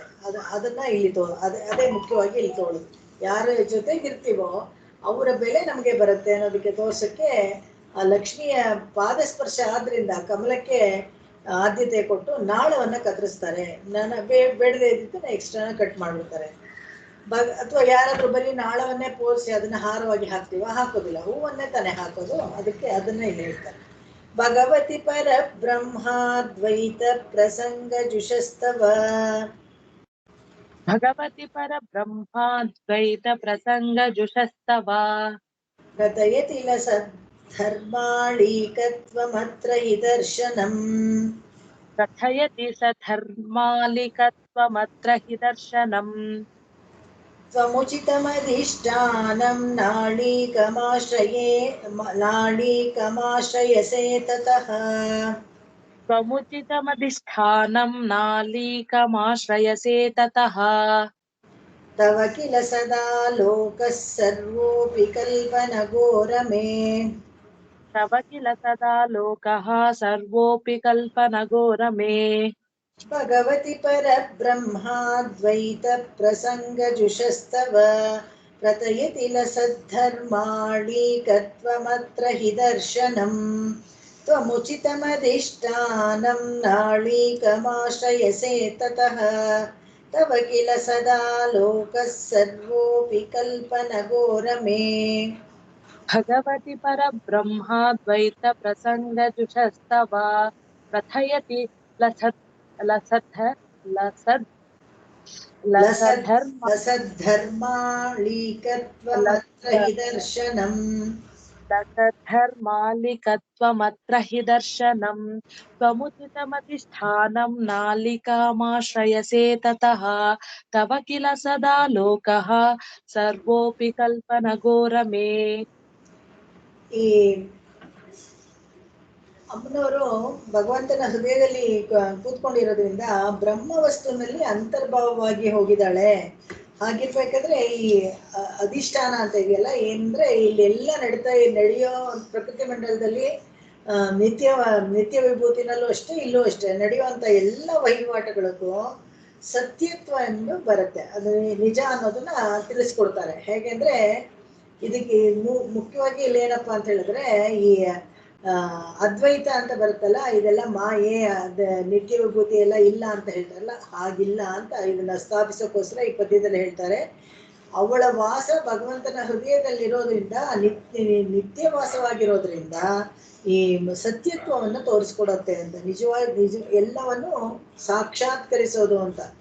ಪ್ರತಿಯೊಂದು ವಸ್ತುವನ್ನು ಸಾಕ್ಷಾತ್ಕರಿಸೋದು, ಅದು ನಿಜವಾಗ್ಲೂ ಇದೆ, ಅಸ್ತಿತ್ವ ಇದೆ ಅನ್ನೋದನ್ನ ತೋರಿಸ್ಕೊಡಕ್ಕೆ ಅಪ್ರತಿಕ್ ಸಿದ್ಧವಾದ ಮಿಥುನ ಇವರು ಹೃದಯದಲ್ಲಿ ಭಗವಂತನ ಹೃದಯದಲ್ಲಿ ಹೇಗೆ ಕೂತಿದ್ದಾಳೋ ಅದೇ ತರ ಭಗವಂತನು ಪ್ರತಿಯೊಂದು ವಸ್ತುವಿನಲ್ಲೂ ಅನುಪ್ರವೇಶ ಮಾಡಿದಾಗ ಅದಕ್ಕೊಂದು ಹೆಸರು ಬರುತ್ತಲ್ಲ, ಆ ವಸ್ತು ಇದೆ ನಿಜವಾದ್ದು, ಇಲ್ಲದೆ ಇಲ್ಲ ಅಂತ. ಅಂದ್ರೆ ಈ ಅದ್ವೈತದಲ್ಲಿ ಹೇಳ್ತಾರಲ್ಲ ಮಾಯೆ ಎಲ್ಲ ಭಗವಂತ ಬೇರೆ ಎಲ್ಲ ಅಹಂ ಬ್ರಹ್ಮಾಸ್ಮಿ ಅಂತ ಹೇಳ್ತಾರಲ್ಲ ಅದು ತಪ್ಪು ಅನ್ನೋದಕ್ಕೆ ತೋರಿಸ್ಕೊಡ್ತಾರೆ. ದೇವಿಗೆ ಅವಲೋಕನದಲ್ಲಿ ಎಲ್ಲ ವಸ್ತುವನ್ನು ಎಲ್ಲ ವಸ್ತುಗಳು ಎಲ್ಲ ಪ್ರಪಂಚಗಳಲ್ಲೂ ಕಲ್ಪಿಸ್ಕೊಡುತ್ತೆ ಅಂತ. ಎಷ್ಟೊಂದು ಪ್ರಪಂಚಗಳು ಇದೆಯಲ್ಲ, ಅನೇಕ ವಸ್ತುಗಳು, ದೇವಿಯ ತತ್ವ ಒಂದು ಪ್ರಕೃತಿ ತತ್ವ ಅಂತ ಆದ್ರೆ ಕೂಡ ಆ ವಸ್ತುಗಳಿಗೆಲ್ಲ ಅಸ್ತಿತ್ವ ಬರ್ಬೇಕಾದ್ರೆ ಅಮ್ಮನವರೇ ಕಾರಣ. ಅದರಲ್ಲಿ ಅವಳು ವಾಸ ಮಾಡ್ತಾ ಇದ್ದಾಳೆ ಅಂತ. ಹೇಗೆ ಅಂದ್ರೆ ಎಲ್ಲ ವಸ್ತುವಿನಲ್ಲೂ ಹೊರಗಡೆ ಒಳಗಡೆ ಭಗವಂತ ಇದ್ದಾನೆ ಅಂದ್ರೆ ಭಗವಂತನ ಒಳಗಡೆ ಲಕ್ಷ್ಮಿನೂ ಇದ್ದಾಳೆ. ಹಾಗಾಗಿ ಎಲ್ಲ ಪ್ರಪಂಚದಲ್ಲಿ ಕಲ್ಪಿಸ್ಕೊಡುತ್ತೆ. ಮತ್ತೆ ಅವಲೋಕಿಸಿದಾಗ ಪ್ರತಿಯೊಂದು ವಸ್ತುವಿನಲ್ಲೂ ಲಕ್ಷ್ಮಿನೂ ಇದ್ದಾಳೆ ಅಂತ ಗೊತ್ತಾಗುತ್ತೆ. ಯತ್ರೋತ್ತಮಸ್ಫುರಣಯಂತ್ರಿತ ಚಿತ್ತ ವೃತ್ತೌ ಯತ್ರೋತ್ತಮಸ್ಫುರಣಯಂತ್ರಿತ ಚಿತ್ತವೃತ್ತೌ ನಿತ್ಯೋಲಸದ್ರಜಸಿ ರಾಜತಿ ಸಾರಸತ್ವಂ ನಿತ್ಯೋಲ್ಲಸದ್ರಜಸಿ ರಾಜತಿ ಸಾರಸತ್ವಂ ಸ್ಥಾನಂ ಪ್ರದಾನಮಿದಮಬ್ಧಿಸುತೆ ಯತಸ್ತೆ ಸ್ಥಾನಂ ಪ್ರಧಾನಮಿದಮಬ್ಧಿಸುತೆ ಯತಸ್ತೆ ಸ್ಥಾನೇ ತದತ್ರ ರಮತೆ ಮಹದಾದಿತತ್ವಂ ಸ್ಥಾನೇ ತದತ್ರ ರಮತೆ ಮಹದಾದಿತತ್ವಂ ಯತ್ರೋತ್ತಮಸ್ಫುರಣಯಂತ್ರಿತ ಚಿತ್ತವೃತ್ತೌ ನಿತ್ಯೋಲಸದ್ರಜಸಿ ರಾಜತಿ ಸಾರಸತ್ವಂ ಸ್ಥಾನಂ ಪ್ರದಾನಮಿದಮಬ್ಧಿಸುತೆ ಯತಸ್ತೆ ಸ್ಥಾನೇ ತದತ್ರ ರಮತೆ ಮಹದಾದಿತತ್ವಂ ಯತ್ರೋತ್ತಮಸ್ಫುರಣಯಂತ್ರಿತ ಚಿತ್ತವೃತ್ತೌ ನಿತ್ಯೋಲ್ಲಸದ್ರಜಸಿ ರಾಜತಿ ಸಾರಸತ್ವಂ ಸ್ಥಾನಂ ಪ್ರಧಾನಮಿದಮಬ್ಧಿಸುತೆ ಯತಸ್ತೆ ಸ್ಥಾನೇ ತದತ್ರ ರಮತೆ ಮಹದಾದಿತತ್ವಂ. ಈ 24 ತತ್ವಗಳಲ್ಲಿ ನಾವು ಪಂಚಭೂತ ಅವೆಲ್ಲ ಬಿಟ್ರೆ ಮಹತ್ತು, ಅಹಂಕಾರ, ಪ್ರಕೃತಿ ಅಂತ ಹೇಳಿದ್ವಲ್ಲ, ಆ ಸ್ಥಾನದಲ್ಲಿ ಇಲ್ಲಿ ಅಮ್ಮನವ್ರನ್ನ ತೋರಿಸ್ಕೊಡ್ತಾರೆ ನಮ್ಗೆ. ಮುಖ್ಯವಾಗಿ ಮಹಾಲಕ್ಷ್ಮಿ ಪ್ರಕೃತಿ ಸ್ವರೂಪಿಣಿ ಅವಳು ಅಂತ. ಪ್ರಕೃತಿ ಕಮಲವಾಸಿನಿ, ಕಮಲ ವಾಸ. ಅವಳ ಸ್ಥಾನ ಯಾವುದು ಅಂದ್ರೆ ಪ್ರಕೃತಿನೇ ಅವಳ ಮೂಲ ಪ್ರಕೃತಿ ರೂಪವಾದ ಇವಳ ಸ್ಥಾನವನ್ನ ಈ ತಮೋಗುಣವನ್ನು ಪಡಿಸುತ್ತೆ ಅಂತ. ತಮೋಗುಣ ಯಾಕೆ ಪ್ರಕೃತಿ ಅಂದ್ರೆ ಅದು ವ್ಯತ್ಯಾಸವಾಗಿ ಬದಲಾಗ್ತಾ ಇರುವಂತದ್ದು. ಅದರಿಂದನೇ ಅದು ಮಹತ್ವ, ಅಹಂಕಾರ ಸೇರಿ ಪದಾರ್ಥಗಳ ಉಂಟಾಗತ್ತೆ. ಚೇತನ ಮತ್ತೆ ಅಚೇತನ ಪದಾರ್ಥಗಳು ಉಂಟಾಗತ್ತೆ. ಅಚೇತನ ಅಚೇತನ ಅಂತ ನಿರ್ಣಯ ಮಾಡೋದು ಭಗವಂತ. ಅದರಲ್ಲಿ ಅನುಪ್ರವೇಶ ಮಾಡಿದಾಗ ಅದು ಚೇತನ ವಸ್ತುನು ಅಚೇತನ ವಸ್ತುನು ಅಂತ ಗೊತ್ತಾಗುತ್ತೆ. ಆದ್ರೆ ಎರಡೂ ವಸ್ತುಕ್ಕೆ ಪ್ರಕೃತಿ ಬೇಕು. ಅದಕ್ಕೋಸ್ಕರ ಇದರಲ್ಲಿ ಇವಳು ಮೂಲ ಸ್ಥಾನ, ಮೂಲ ಪ್ರಕೃತಿ ರೂಪ. ಈ ಸ್ಥಾನದಲ್ಲಿ ಇವಳು ಇರ್ತಾಳೆ ಅಂತ ಹೇಳ್ತಾರೆ. ಈ ಸ್ಥಾನದಲ್ಲಿ ಮಹತ್ತೇ ಮೊದಲಾದ ರಜಸ್ಸು ತಮಸ್ಸುಗಳು ಎಲ್ಲಾನು ಒಟ್ಟಿಗೆ ಇರುತ್ತಾ ಅಂತಂದ್ರೆ ಹೌದು. ಯಾಕಂದ್ರೆ ಈ ಅಹಂಕಾರ, ಇದು ಅಹಂಕಾರಾದಿ ಮಹಾಭೂತಾದಿ ತತ್ವಗಳಿದೆಯಲ್ಲ, ಪಂಚಭೂತಗಳು, ಪಂಚತನ್ಮಾತ್ರೆ, ಇವೆಲ್ಲಾನು ಪ್ರಕೃತಿ ಅಷ್ಟದ ಅಂತ ಭಗವದ್ಗೀತೆಯಲ್ಲಿ ಕೂಡ ಹೇಳ್ತಾರೆ. ಭಿನ್ನ ಪ್ರಕೃತಿರಷ್ಟದ ಅಂತ. ಅದರ ಶಬ್ದ ಸ್ಪರ್ಶ ರೂಪ ರಸಗಂಧ ಅಂತ ಮೇನ್ ಆಗಿ ಅದ್ರಲ್ಲಿ ಇಟ್ಕೊಂಡ್ರೆ ಅದರಲ್ಲೇ ತನ್ಮಾತ್ರೆ ಅವೆಲ್ಲ ಒಳಗೆ ಬರುತ್ತೆ. ಅದ 5 ಪ್ರಕೃತಿ, ಮಹತ್ತು, ಅಹಂಕಾರ ಇವೆರಡು, ಇವು 3 ಸೇರಿದ್ರೆ 8. ಈ 8 ಮಹಾಭೂತಾದಿಗಳು ಬರುತ್ತೆ. ಅದ್ರ ಜೊತೆಗೆ ಈ ಬಾಕಿದು ಇದೆಲ್ಲ ಸೇರ್ಕೊಳುತ್ತೆ. ಆಮೇಲೆ ತನ್ಮಾತ್ರೆ ವ್ಯತ್ಯಾಸದಲ್ಲಿ ಲೆಕ್ಕ ಹಾಕೊಂಡ್ರೆ ಬರುತ್ತೆ 24 ಕೌಂಟ್ ಬೇಕಾದ್ರೆ. 8 ಕೌಂಟ್ ಬೇಕಾದ್ರೆ ಇದೇ ಬರುತ್ತೆ. ಇದರಲ್ಲಿ ಪ್ರಕೃತಿ ಮುಖ್ಯವಾದ ಅಬ್ಧಿಸುತ್ತೆ ಅಂತ. ಅಬ್ಧಿಸುತ್ತೆ ಅಂದ್ರೆ ಸಮುದ್ರರಾಜನ ಮಗಳೇ ಇವಳು. ಇವಳೇನೆ ಸತ್ವ, ರಜಸ್ಸು, ತಮಸ್ಸು ಈ 3 ಗುಣಗಳಿಗೂ ಪ್ರಕೃತಿ ಬೇಕಾಗತ್ತಲ್ಲ. ಅಲ್ಲಿ ಅವಳು ವ್ಯಾವಹಾರಿಕವಾಗಿ ಅವಳು ಇರ್ತಾಳೆ. ಅಲ್ಲಿ ಇದ್ದು ಆಯಾ ಸ್ಥಾನದಲ್ಲಿ ಮಹತ್ತಾದ ಆದಿತತ್ವವನ್ನ ಅಸ್ತಿತ್ವ ಅಂತ. ಅಸ್ತಿತ್ವ ಅಂದ್ರೆ ಯಾವುದೇ ಒಂದು ಚೇತನ ವಸ್ತುವಾಗಿ ಅಚೇತನ ವಸ್ತುವಾಗಿ ಅದಕ್ಕೆ ಇಷ್ಟಂತ ಕಾಲ ಇರುತ್ತೆ. ಅದಾದ್ಮೇಲೆ ಅದು ಹಾಳಾಗ್ಬಿಡುತ್ತೆ. ಇವಾಗ ಯಾವುದೋ ಒಂದು ಅಚೇತನ ವಸ್ತು ಅಂತಾನೆ ಇಟ್ಕೊಳ್ಳಿ, ಉಪಯೋಗಿಸ್ತಾ ಇರೋದು ಯಾವುದೋ ಒಂದು ಕುರ್ಚಿನೋ ಅಥವಾ ಒಂದು ಮೇಜ ಯಾವುದೋ ಇದ್ರೆ ಎಷ್ಟೋ ಕಾಲ ಬರುತ್ತೆ. ಆದ್ರೆ ಆ ಕಾಲ ಆದ್ಮೇಲೆ ಅದಕ್ಕೆ ಸ್ವರೂಪ ಬದಲಾಗ್ಬಿಟ್ಟು ಹೇಗೋ ಹಾಳಾಗ್ಬಿಡುತ್ತೆ. ಅಥವಾ ಇಟ್ಟಲ್ಲೇ ಇಟ್ಟಾಗ ಗೆದ್ಲು ತಿನ್ಕೊಳ್ಬೋದು, ಏನಾದ್ರು ಅದಕ್ಕೆ ಸ್ವರೂಪ ಬದಲಾಗುತ್ತೆ. ಸ್ವರೂಪ ಬದಲಾಗ ರೂಪ ಸ್ವರೂಪ ಬದಲಾದಾಗ ಅದ್ರ ಪ್ರಯೋಜನ ವ್ಯತ್ಯಾಸ ಆಗ್ಬಿಡುತ್ತೆ. ಅವಾಗ ಅದನ್ನ ಯಾರು ಮಾಡೋದು ಅಂದ್ರೆ ಅದನ್ನೇ ಭಗವಂತ ಎಲ್ಲದರಲ್ಲೂ ಅನುಪ್ರವೇಶ ಮಾಡಿ ಕ್ರೀಡಿಸ್ತಾನೆ ಅಂತ. ಅಂದ್ರೆ ಲೀಲಾ ವಿಭೂತಿ ಅದು. ಅವನು ಅದರೊಳಗೆ ಪ್ರವೇಶ ಮಾಡ್ತಾನೆ. ಅವನು ಮಾಡಿದಾಗ ಪ್ರವೇಶ ಪ್ರಕೃತಿನಲ್ಲಿ ಇವಳು ಇರ್ತಾಳೆ. ಅವನ ಹೃದಯದಲ್ಲೇ ಇವಳು ಇರೋದ್ರಿಂದ ಅದನ್ನು ಪ್ರಕಾಶಪಡಿಸೋದು ಭಗವಂತ. ಅದು ಭಗವಂತ ಅನುಪ್ರವೇಶ ಮಾಡಿ ಚೇತನ ಆಚೆ ತುಂಬ ಒಂಥರ ಟಫ್ ಸಬ್ಜೆಕ್ಟ್ ಇದು. ಒಂಥರ ಅರ್ಥ ಆದಂಗೆ ಇರುತ್ತೆ, ತಕ್ಷಣ ಅರ್ಥ ಆಗಿಲ್ವೇನೋ ಅಂತ ಅನ್ಸುತ್ತೆ. ಹೇಗೆಂದ್ರೆ ಪ್ರತಿ ವಸ್ತುವಿನಲ್ಲೂ ಒಳಗೂ ಹೊರಗಡೆ ಭಗವಂತ ಇದ್ದಾನೆ ಅಂತ ಹೇಳಿದ್ರೆ, ಒಂದು ವಸ್ತುವನ್ನ ಹೆಸರಿಡಿದು ಕರಿಬೇಕಾದ್ರೆ ಆ ವಸ್ತು ಒಳಗೆ ಭಗವಂತ ಇದ್ದಾನೆ. ಆ ವಸ್ತು ಒಳಗೆ ಭಗವಂತ ಇದ್ದಾಗ ಆ ವಸ್ತು ಒಳಗೆ ಪ್ರಕೃತಿ ರೂಪದಲ್ಲಿ ಯಾರು ಅಮ್ಮನವ್ರು ಕೂಡ ಇದ್ದಾರೆ ಅಂತ ಅದನ್ನ ಪ್ರಕಾಶಿಸ್ಕೊಳ್ತಾರೆ. ಹೀಗೆ ಅವಳ ಸ್ಥಾನ ಮೂಲ ಪ್ರಕೃತಿ ಕೂಡ ಹೌದು ಅಂತ ಇಲ್ಲಿ ಹೇಳ್ತಾರೆ. ಸಿಂಹಾಸನ ಸ್ಥಿತಿ ಜುಷಸ್ತವ ವಾಸ ಯೋಗ್ಯಂ. ಸಿಂಹಾಸನ ಸ್ಥಿತಿ ಜುಷಸ್ತವ ವಾಸ ಯೋಗ್ಯಂ. ಸಿಂಹಾಸನ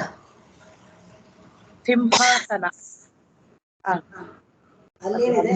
ಸಿಂಹಾಸನ ಸ್ಥಿತಿ ಜುಷಸ್ತವ ವಾಸ ಯೋಗ್ಯಂ. ಭವೇಯಮಿತಿ ನಿಶ್ಚಯಮೇತ್ಯನೂನಂ. ನಿತ್ಯಂ ಭವೇಯಮಿತಿ ನಿಶ್ಚಯಮೇತ್ಯನೂನಂ. ಕೇಸರ್ಯಭೂತ ಸರಸಿಜಂ ನರಸಿಂಹಕಾಂತೆ. ಕೇಸರ್ಯಭೂತ್ ಸರಸಿಜಂ ನರಸಿಂಹಕಾಂತೆ. ತದ್ವೇಷಮೇಷ ತನುತೆ ತತಯೇವ ಪದ್ಮೀ. ತದ್ವೇಷಮೇಷ ತನುತೆ ತತಯೇವ ಪದ್ಮೀ. ಸಿಂಹಾಸನ ಸ್ಥಿತಿ ಜುಷಸ್ತವ ವಾಸ ಯೋಗ್ಯಂ. ನಿತ್ಯಂ ಭವೇಯಮಿತಿ ನಿಶ್ಚಯಮೇತ್ಯನೂನಂ. ಕೇಸರ್ಯಭೂತ್ ಸರಸಿಜಂ ನರಸಿಂಹಕಾಂತೆ. ತದ್ವೇಷಮೇಷ ತನುತೆ ತತಯೇವ ಪದ್ಮೀ. ಸಿಂಹಾಸನ ಸ್ಥಿತಿ ಜುಷಸ್ತವ ವಾಸ ಯೋಗ್ಯಂ. ನಿತ್ಯಂ ಭವೇಯಮಿತಿ ನಿಶ್ಚಯಮೇತ್ಯನೂನಂ. ಕೇಸರ್ಯಭೂತ್ ಸರಸಿಜಂ ನರಸಿಂಹಕಾಂತೆ. ತದ್ವೇಷಮೇಷ ತನುತೆ ತತಯೇವ ಪದ್ಮೀ. ಈ ನರಸಿಂಹಕಾಂತೆ ಅಂತ ಹೇಳಿದ್ರೆ ನರಹರಿಯ ಇವಳು ಅಂತ, ಪತ್ನಿ ಅಂತ. ಹೇಗೆ ಅವಾಗ ಬಂದು ಮಡಿಲಲ್ಲಿ ಕೂತ್ಕೋತಾಳಲ್ಲ, ಅವಾಗ ಕಮಲ ಇರ್ಲಿಲ್ವಾ ಅಂತ ಪ್ರಶ್ನೆ ಮಾಡ್ತಾರೆ. ಕಮಲ ಇರ್ಲಿಲ್ಲ, ಯಾಕೆಂದ್ರೆ ಅವಾಗ ತುಂಬಾ ಕೋಪ ಬಂದಾಗ ಬೇರೆ ಯಾರು ನರಸಿಂಹ ಅವತಾರ ಮಾಡಿದಾಗ ಭಗವಂತನ ಹತ್ರ ಹೋಗೋಕ್ಕೆ ತಯಾರಿರಲ್ಲ.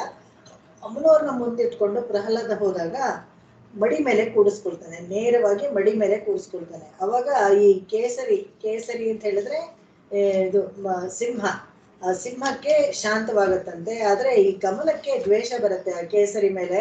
ಯಾಕಂದ್ರೆ ನನ್ನನ್ನು ಬಿಟ್ಬಿಟ್ಟು ಅವಳ ಹತ್ರ ಹೋದ್ಲಲ್ಲ. ಇದು ಒಂದು ಕವಿ ಸಮಯ ಅಂತ ಇಟ್ಕೋಬೋದು ಬೇಕಾರೆ ನಾವು. ಆ ಕಮಲಕ್ಕೆ ಸ್ವಲ್ಪ ಬೇಸರ ಆಗತ್ತಂತೆ, ನನ್ನನ್ನ ಬಿಟ್ಬಿಟ್ಟು ಅವನ ಹತ್ರ ಹೋಗಿ ಕೂತ್ಕೊಂಡ್ಬಿಟ್ಲಲ್ಲ ಅಂತ ಹೇಳ್ಬಿಟ್ಟು. ನಿತ್ಯವಾಸಕ್ಕೆ ಯೋಗ್ಯವಾಗಿರೋನು ಭಗವಂತ ಯಾವಾಗಲೂ ಅಲ್ಲಿ ಹೃದಯದಲ್ಲಿ ಇದ್ದಾನೆ.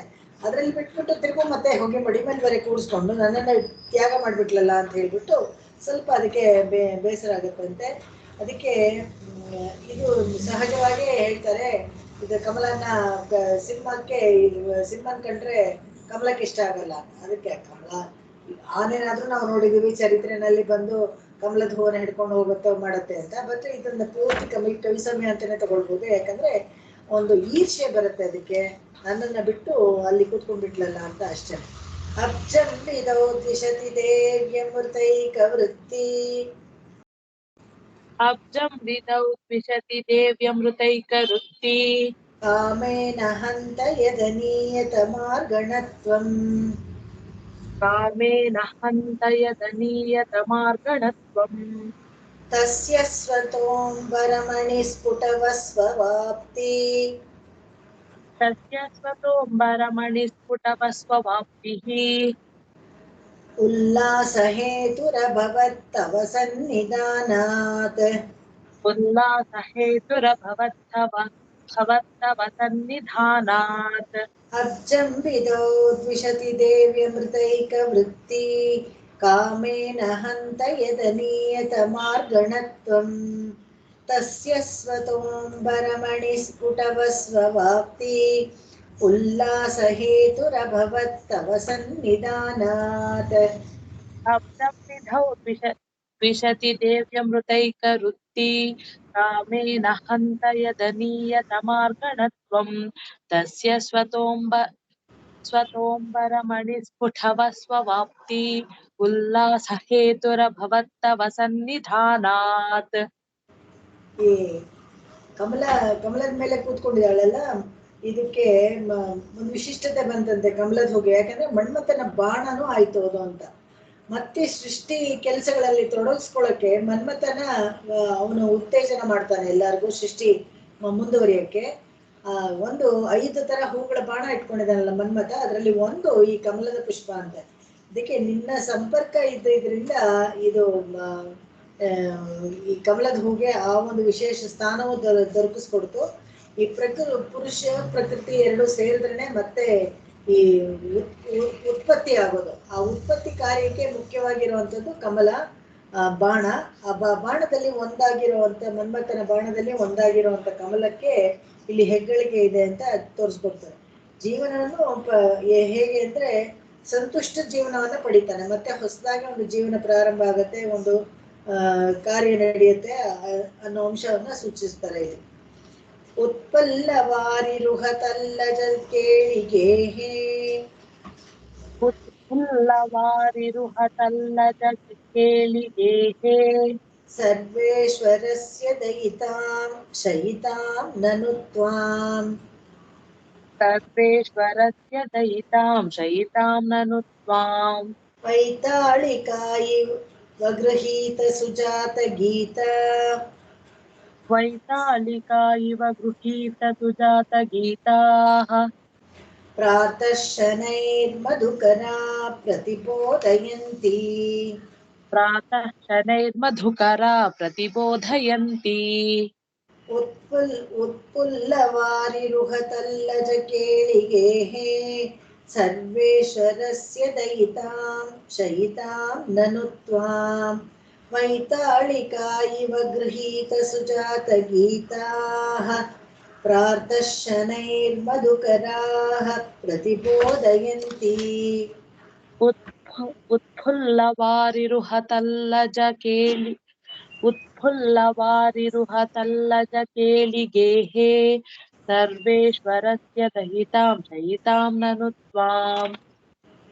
ವೈತಾಳಿಕಾ ಇವ ಗೃಹೀತ ಸುಜಾತ ಗೀತಾಃ.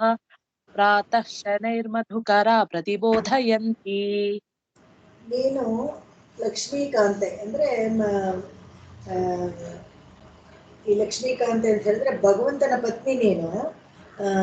ಲಕ್ಷ್ಮೀಕಾಂತೆ ಲಕ್ಷ್ಮಿಯನ್ನ ಕಾಂತೆಯಾಗಿ ಪಡೆದಿರೋರು ಶ್ರೀಮನ್ನಾರಾಯಣ. ಸೊ ನಾರಾಯಣನ ಪತ್ನಿಯಾದ ನೀನು ಇಲ್ಲಿ ಶ್ರೇಷ್ಠವಾದ ಕಮಲವನ್ನ, ಅರಳಿದ ಕಮಲವನ್ನ ನೀನು ಕ್ರೀಡಾಗೃಹ ಅಂದ್ರೆ ಅವಳಿರೋ ವಾಸಸ್ಥಾನವಾಗ್ಲಿ ಮಲ್ಕೊಳ್ಳೋದಕ್ಕಾಗ್ಲಿ ಅಲ್ಲಿ ಇಟ್ಕೊಂಡಿರ್ತೀಯ.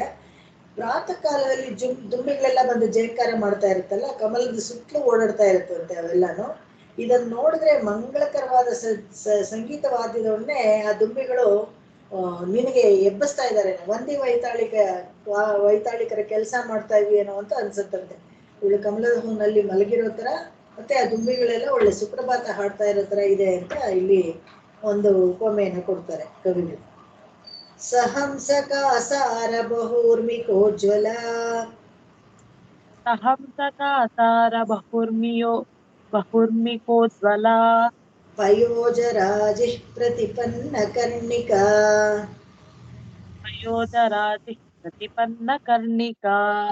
ಸಹಸ್ರವಸ್ವಾತ್ಪಿತ ಏದತೆ ರಮೇ. ಪಿತನ ಮಮ್ಮಿ ಅದು ಸಹಸ್ರವಸ್ವಾಪ್ತಿತ ಪಾಗೆ ತಾವತ್ತಿದೆ. ಸಹಸ್ರವಸ್ವಾಪ್ತಿತ ಏದತೆ ರಮೇ. ಸಹಸ್ರವಸ್ವಾಪ್ತಿತ ಏಧತೆ ರಮೇ. ಶ್ರಿಯಶ್ರಯಂತೆ ಹ್ಯಖಿಲಾಸ್ತವಾಶ್ರಯಂ. ಶ್ರಿಯಶ್ರಯಂತೆ ಹ್ಯಖಿಲಾಸ್ಪದಾಶ್ರಯಂ. ಸಹಂಸಕಾಸಾರ ಬಹುರ್ಮಿಕೋಜ್ವಲ. ಪಯೋಜರಾಜಿಃ ಪ್ರತಿಪನ್ನ ಕರ್ಣಿಕಾ. ಸಹಸ್ರವಸ್ವಾಸ್ಥಿತ ಏತತೆ ರಮೇ. ಶ್ರಿಯಶ್ರಯಂತೆ ಹ್ಯಖಿಲಾಸ್ತವಾಶ್ರಯಂ. ಸಹಂಸಕಾಸಾರ ಬಹುರ್ಮಿಕೋಜ್ವಲ. ಪಯೋಜರಾಜಿಃ ಪ್ರತಿಪನ್ನ ಕರ್ಣಿಕಾ. ಸಹಸ್ರವಸ್ವಾಪ್ತಿತ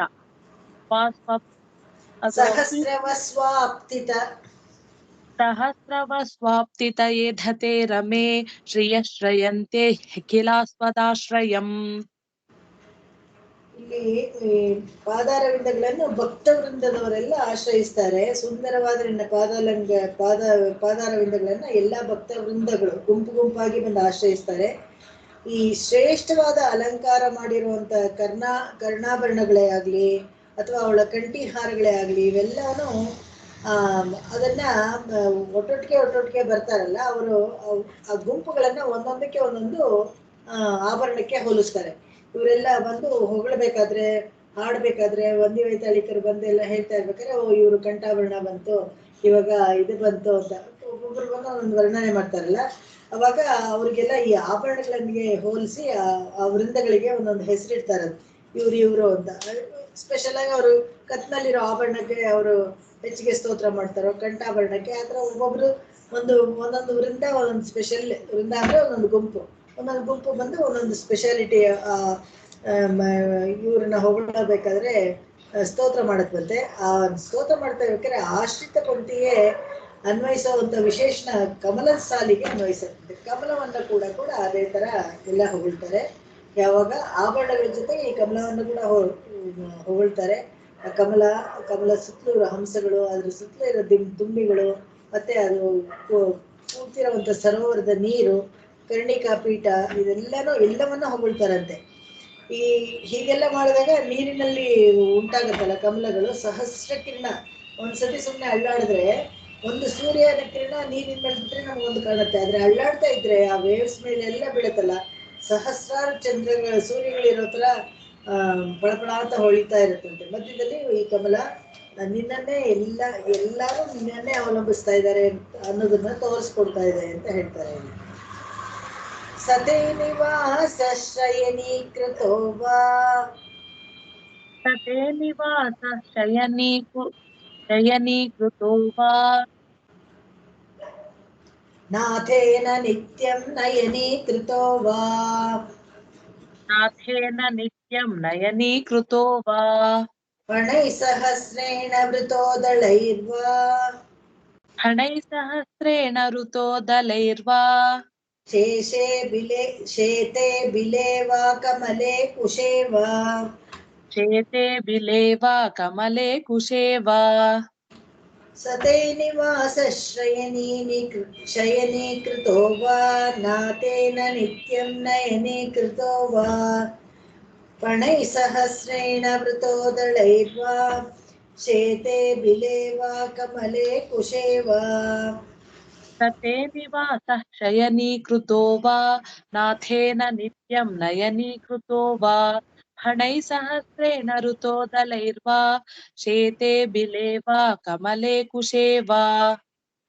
ಇವ್ರು ಹೇಳ್ತಾರೆ, ನೀನ್ ಅಲಂಕಾರ ಮಾಡ್ಕೊಳ್ತೀಯಲ್ಲ ಅವಾಗ ಭಗವಂತನ ಬಂದು ನಿನ್ನ ಪಕ್ಕದಲ್ಲಿ ನಿಂತ್ಕೊಳ್ತಾನ ಅಂತ ಕೇಳ್ತಾರೆ. ಯಾಕೆಂತ ಹೇಳಿದ್ರೆ ಈ ನಿತ್ಯವೂ ಆದಿಶೇಷ ಯಾವಾಗ್ಲೂ ಭಗವಂತನ ಜೊತೆಗೆ ಇರ್ತಾನಲ್ಲ, ಆತರ ನೀನು ಅಲಂಕಾರ ಮಾಡ್ಕೋಬೇಕಾರೆ ಒಂಟಿಯಾಗಿರ್ಬೇಕಾದ್ರೆ ನಿನ್ನ ಜೊತೆಗೆ ಯಾರಾದ್ರೂ ಇರ್ತಾರ ಅಂತ ಹೇಳಿದ್ರೆ ಅವಾಗ ಅವಳು ಹೇಳ್ತಾಳೆ, ನನ್ನ ಜೊತೆಗೆ ಯಾರು ಇರ್ಬೇಕಾಗಿಲ್ಲ, ನಾನೇ ಭಗವಂತನ ಜೊತೆಗಿರೋದ್ರಿಂದ ಭಗವಂತನಿಗೆ ಯಾರ್ಯಾರು ಕಾವಲಕ್ಕೆ ಅವ್ರು ಇರ್ತಾರೋ ಆದಿಶೇಷ ಅವರೆಲ್ಲ ಭಗವಂತನಿಗೆ ಕಾವಲು ಇರ್ತಾರಲ್ಲ, ಅವರು ನನಗೂ ಅವರೇ ಅನ್ವಯ ಆಗತ್ತೆ ಅಂತ. ನನಗೂ ಅವ್ರು ಆಗತ್ತೆ, ಯಾಕಂದ್ರೆ ನಾನು ಭಗವಂತನ ಹೃದಯದಲ್ಲೇ ಇರೋದ್ರಿಂದ ನನಗೂ ಅನ್ವಯ ಆಗತ್ತೆ ಅಂತ ಹೇಳ್ತಾರೆ.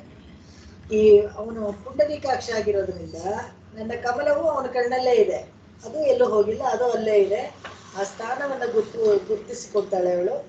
ಅಲ್ಲಿ ಮಲಗಿದ ಜಲದಲ್ಲಿ ಇದ್ರೆ ಕುಶೇಷಯವ ಅಂತ ಹೇಳ್ತಾರಲ್ಲ, ಆ ಕಮಲಕ್ಕೆ ಆ ಮಲಗಿರೋ ಜಲದ ಪಕ್ಕದಲ್ಲಿ ಹುಲ್ಲುಗಳು ತೇಲ್ತಾ ಇರುತ್ತಲ್ಲ, ಅದೇ ತರ ನಾನು ಅಷ್ಟೇ ಕಮಲದ ಹೂವಿನಲ್ಲಿ ಇದ್ದಾಗ ಆ ಹುಲ್ಲುಗಳೆಲ್ಲ ಸಮೀಪವಾಗಿರುತ್ತೆ ನನಗೆ ಅಂತ ಹೇಳ್ತಾರೆ. ಶ್ರೀ ಸೂಕ್ತಂತೆ ಜನನಿ ನಳಿನಂ ಸ್ಥಾನಮಾಖ್ಯಾತಿ ಮುಖ್ಯಂ ಶ್ರೀ ಸೂಕ್ತಂ ತೇ ಜನನಿ ನಳಿನಂ ಸ್ಥಾನಮಾಖ್ಯಾತಿ ಮುಖ್ಯಂ ದೃಷ್ಟಾಂತತ್ವತ್ ಪ್ರಿಯತಮದೃಶೋರಂತರಾದಿತ್ಯ ವಿದ್ಯಾ ದೃಷ್ಟಾಂತಂ ತ್ವತ್ ಪ್ರಿಯತಮ ಮಧುಶೋರಂತರಾದಿತ್ಯ ವಿದ್ಯಾ. ದೃಶೋ ಹೇಳ್ಬಾರ್ದು, ದೃಶೋ ಹೇಳ್ಬೇಕು. दृष्टान्तत्वत्प्रियतमदृशोरन्तरादित्यविद्या दृष्टान्तं तत्प्रियतमदृशोरन्तरादित्यविद्या जन्मस्थानं तव तनुभुवो धातुराथर्वणादि जन्मस्थानं तव तनुभुवो धातुरथर्वणादि त्वत्सान्निध्यात् क्वचन भवति श्रीरनिम्ना महिम्ना तत्सान्निध्यात् क्वचन भवति श्रीरनीम्ना महीम्नाम्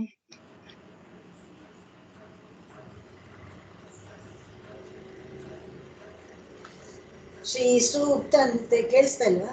ಶ್ರೀಸೂಕ್ತಂತೆ ಜನನಿ ನಳಿನಂ ಸ್ಥಾನಮಾಖ್ಯಾತಿ ಮುಖ್ಯಂ ದೃಷ್ಟಾಂತತ್ವತ್ಪ್ರಿಯ ದೃಷ್ಟಾಂತ ದೃಷ್ಟಾಂತಂ ತ್ವತ್ ಪ್ರಿಯತಮದೃಶೋರಂತರಾದಿತ್ಯವಿದ್ಯಾ ಜನ್ಮಸ್ಥಾನಂ ತವ ತನುಭುವೋ ಧಾತುರಾಥರ್ವಣಾದಿಃ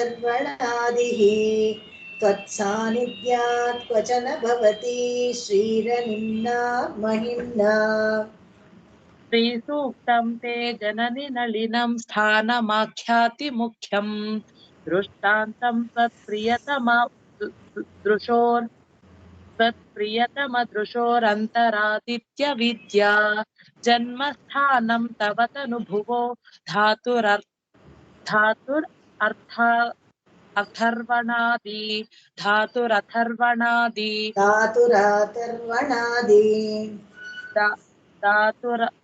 धातुरात् दीर्घ ಇದೆಯಲ್ಲ धातुराथर्वणादि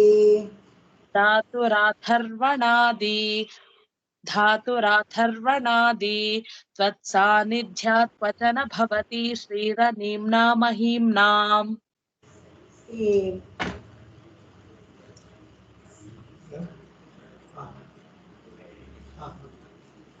ವೇದಗಳೆಲ್ಲ ಹೇಳ್ತಾರಲ್ಲ ಪದ್ಮೇ ಸ್ಥಿತಾಂ ಪದ್ಮವರ್ಣಾಂ ಅಂತೆಲ್ಲ ಈ ಶ್ರೀ ಸೂಕ್ತದಲ್ಲಿ ಬರುವಂಥದ್ದು. ಈ ವಾಸಸ್ಥಾನವನ್ನು ಅಮ್ಮನವ್ರ ವಾಸಸ್ಥಾನವನ್ನು ಸ್ಥಿರವಾಗಿ ತೋರಿಸ್ಕೊಡ್ತಾರೆ. ಹಾಗೇನೆ ಅಥಯೇಶು ಅಂತರಾದಿತ್ಯ ಅಂತ ಹೇಳ್ಬೇಕಾದಾಗ ಚಾಂದೋಕ್ಯ ಶ್ರುತಿಗಳಲ್ಲಿ ಕೂಡ ಈ ಕಮಲ ನಿನಗೆ ತುಂಬಾ ಇಷ್ಟವಾಗಿರೋಂಥದ್ದು, ಅದನ್ನೇ ಅವನ ಕಣ್ಣನ್ನಾಗಿ ಮಾಡ್ಕೊಳ್ತಾನಂತೆ. ಪುಂಡರೀಕಾಕ್ಷ ನಯನಕ್ಕೆ ಇಟ್ಕೊಳ್ತಾನೆ ಅವನು. ಕಮಲದ ಹೂ ತುಂಬಾ ಪ್ರೀತಿಯಾಗಿ ಕಣ್ಣಕ್ಕೆ ಅವನ ಕಣ್ಣ ಶೇಪನ್ನು ಅದನ್ನೇ ಮಾಡ್ಕೊಳ್ತಾನಂತೆ. ಈ ಪಾದಗಳನ್ನು ಅದನ್ನೇ ಮಾಡ್ಕೊಳ್ತಾನೆ. ಕೈಯನ್ನು ಕಮಲ ಮಾಡ್ಕೊಳ್ತಾನೆ. ನಾವು ನೋಡ್ತೀವಲ್ಲ, ಕೈಯಂ ಅವಯೇ, ಕೈಯಂ ಕಮಲಂ, ಕಣ್ಣುಂ ಕಮಲಂ, ಬಾಯಿ ಅಂದ್ರೆ ಬಾಯಂ ಅವಯೇ ಅಂತೆಲ್ಲ ಆಳ್ವಾರ್ಗಳು ಕೂಡ ಹಾಡ್ತಾರಲ್ಲ. ಎಲ್ಲ ಕಮಲ ಕಮಲ ಅಂತಾನೆ ಇದು ಅಥರ್ವಣ ಉಪನಿಷತ್ತಲ್ಲಿ ಬರುತ್ತೆ. ಅದನ್ನೇ ಇದಕ್ಕೆಲ್ಲ ಈ ಎಲ್ಲ ಉಪನಿಷತ್ತುಗಳಲ್ಲೂ ಹೇಳುತ್ತೆ. ಎಲ್ಲ ಭಗವಂತನ ಕಮಲೋಪಾದಿಯಾಗಿದ್ದಾನೆ ಅಂತ. ಕಣ್ಣು, ಬಾಯಿ, ಕೈ, ಕಾಲು ಎಲ್ಲನೂ ಹಾಗೆ ಇದೆ ಅಂತ. ಅಷ್ಟೇ ಯಾಕೆ, ನಿನ್ನ ಮಗ ಬ್ರಹ್ಮ ಇದ್ದಾನಲ್ಲ, ಅವನು ಕೂಡ ಒಂದು ಕಮಲದ ಮೇಲೆ ಕೂತ್ಕೊಂಡು ಬಂದಿದ್ದಾನೆ ಅಂತ. ಈ ಬ್ರ್ಯಾಂಡ್ಗಳೆಲ್ಲ ಹೇಳ್ಬೇಕಾದ್ರೆ ನೋಡೋಕ್ ನಿಮ್ ತರಾನೇ ಇದ್ದಾನೆ ಅಂತ. ನೀನು ಒಂದು ದೊಡ್ಡ ಕಮಲದ ಮೇಲೆ ಕೂತಿದ್ಯಾ, ನಿನ್ನ ಮಗನ ಪುಟಾಣಿದಾಗಿ ಹೊಟ್ಟೆ ಮೇಲೆ ಆ ನಾವಿ ಕಮಲದಲ್ಲಿ ಒಂದು ನಾಳಿ ಬರುತ್ತೆ, ಅದ್ರಲ್ಲಿ ಚಿಕ್ಕದಾಗಿ ಒಂದು ಪುಟಾಣಿ ಬ್ರಹ್ಮ ಅವ್ನು ಪುಟ್ಟ ಕಮಲದ ಮೇಲೆ ಕೂತಿರೋ ಥರ ಅದನ್ನ ಹೇಳ್ತಾರೆ. ನಿನ್ನ ಮಗ ಕೂಡ ಅವನು ಕೂಡ ಅದ್ರ ಮೇಲೆ ಕೂತಿದ್ದಾನೆ. ಏನು ಕೊರತೆ ಇಲ್ಲ. ಕಮಲ ಎಲ್ಲ ಐಶ್ವರ್ಯದ ಸಂಕೇತ. ಅದರಿಂದಾನೇ ಎಲ್ಲರಿಗೂ ನಿನಗೆ ಈಶತ್ವ ಉಂಟಾಗತ್ತೆ, ಬಾಕಿಯವರಿಗೆಲ್ಲ ಐಶ್ವರ್ಯ ಉಂಟಾಗತ್ತೆ ಅಂತ ಹೇಳ್ತಾರೆ. ಶೈವಾಲಕಾಂತರಗತಂ ತವ ಸದ್ಮ ವಿದ್ಮಃ ಶೈವಾಲಕಾಂತರಗತಂ ತವ ಸದ್ಮ ವಿದ್ಮಃ ಸಾರಂಗಲಾಂಛಿತ ವಪುಃ ಮಿಳಿತಾಮೃತೌಘಂ ಸಾರಂಗಲಾಂಛಿತ ವಪುರ್ಮಿಲಿತಾಮೃತೌಘಂ पूषाप्ति दत्तरुचि पुंसि नपुंसके च पूष्णा च दत्तरुचि पुंसि नपुंसके च ख्यातस्य मातरिदमब्जपदस्य वाच्यम् ख्यातस्य मातरिदम् अब्जपदस्य वाच्यम् ख्यातस्य मातरिदमब्जपदस्य वाच्यम् ख्यातस्य त्रिदमब्जपदस्य वाच्यम् ख्यातस्य मातरिदम् अब्जपदस्य वाच्यम् ख्यातस्य मातरिदमब् अब्जपदस्य वाच्यम् शैवालकान्तरगतं तव सद्मविद्मः सारङ्गलाञ्छितवपुर्विवपुः मिलितामृतौगम् पूषास्ति दत्तरुचिपुंसि पुंसके च ख्यातस्य मातरिदमब्जपदस्य वाच्यम् शैवालकान्तरगतं तव सद्मविद्मः सारङ्गलाञ्छितवपुर्मिलितामृतौघम् पूष्णा च दत्तरुचिपुंसि नपुंसके च ख्यातस्य मातरिदमब्जपदस्य वाच्यम् ಈ ಕಮಲದ ವಾಸಸ್ಥಾನ ಎಲ್ಲಿ ಅಂತ ನೋಡಿದಾಗ ಕೆಸರಿನಲ್ಲಿ ಬರುತ್ತೆ, ಅದು ಪಾಚಿಯ ಮಧ್ಯದಲ್ಲಿ ಹುಟ್ಕೊಂಡಿರುತ್ತೆ ಅಂತ. ಅದೇ ತರ ಈ ಈ ಹಾಡಲ್ಲಿ ಕಮಲಕ್ಕೂ ಚಂದ್ರನಿಗೂ ಅನ್ವಯ ಮಾಡಿ ತೋರಿಸ್ತಾರೆ. ಅದೇ ತರ ಚಂದ್ರ ಎಲ್ಲಿದ್ದಾನೆ ಅಂತ ನೋಡಿದ್ರೆ ಶಿವನ ಜಟೆ ಮಧ್ಯಭಾಗದಲ್ಲಿ ಇದ್ದಾನಂತೆ. ಹೇಗೆ ಕೆಸರಿನ ಮಧ್ಯದಲ್ಲಿ ಒಂದು ಕಮಲ ಬರುತ್ತೋ ಅದೇ ತರ ಇವನು ಚಂದ್ರ ಶಿವನ ಜಟೆ ಮಧ್ಯದಲ್ಲಿ ಇರ್ತಾನೆ ಅಂತ ಹೇಳ್ತಾರೆ. ಈ ಸೂರ್ಯನ ಕಾಂತಿಯಿಂದ ಕಮಲ ಅರಳುತ್ತೆ, ಅದೇ ತರ ಸೂರ್ಯನ ಕಾಂತಿಯಿಂದ ಚಂದ್ರ ಬೆಳಗ್ತಾನೆ ಅಂತ. ಚಂದ್ರನಿಗೆ ವಿಶೇಷವಾಗಿ ಬೇರೆ ಬೆಳಕಿಲ್ಲ, ಸೂರ್ಯನ ಕಾಂತಿ ಏನಿದೆ, ಸೂರ್ಯನ ಬೆಳಕನ್ನೇ ಅವನು ರಿಫ್ಲೆಕ್ಟ್ ಮಾಡ್ತಾನೆ ಅಷ್ಟೇ, ಅದನ್ನ ಅವನು ಬೆಳಗ್ತಾನೆ. ಅದೇ ತರ ಹೀಗೆ ನಿನ್ನ ಭವನ ಅಂದ್ರೆ ಇವಳು ಮನೆ ಇದೆಯಲ್ಲ, ಅದು ಪುಲ್ಲಿಂಗದಲ್ಲೂ ನಪುಂಸಕಲಿಂಗದಲ್ಲೂ ಇದೆ ಅಂತ. ಅಂದ್ರೆ ನಿನ್ನ ಭವನ ಕಮಲ ಅದರಲ್ಲಿ ಇದೆ ಪುಲ್ಲಿಂಗದಲ್ಲೂ ನಪುಂಸಕಲಿಂಗದಲ್ಲೂ ಅಂತ ಹೇಳಿದ್ರೆ ಚಂದ್ರನನ್ನು ಹೇಳುವ ಪದವಾಗಿದೆ. ಚಂದ್ರನಿಗೆ ನಪುಂಸಕ ಅಂತ ಗ್ರಾಮರ್ ಅದು, ಅದಕ್ಕೆ ಹೇಳ್ತಾರೆ ಅಬ್ಜ ಅಬ್ಜಂ ಎಂದು ಹೇಳ್ತಾರೆ. ಅಬ್ಜ ಅಂತ ಹೇಳಿದ್ರೆ ಪುಷ್ಪಕ್ಕೆ ಹೇಳುದು ಅಬ್ಜ ಅಂತ, ಅಬ್ಜಂ ಅಂತ ಹೇಳಿದ್ರೆ ಅದು ನಪುಂಸಕ ಆಗುತ್ತೆ, ಚಂದ್ರನಿಗೆ ಹೋಲಿಸಿ ಹೇಳುವಂಥದ್ದು.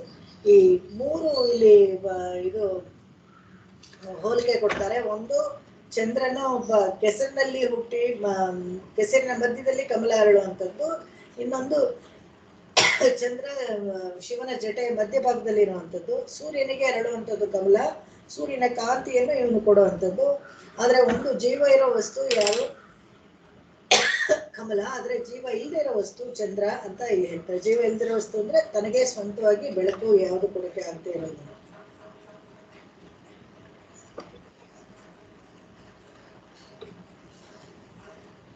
ಕಾಂತಪದತ್ರಯಮಿತಸ್ಥಲಯಾಚಕಸ್ತೆ कान्तःपदत्रयमितस्थलयाचकस्ते ತ್ವಂ ತ್ವಂ ಷಟ್ಪದಮಿತೆ ನಿಲಯೇ ನಿವಿಷ್ಟ त्वं षट्पदमिते निलये निविष्टा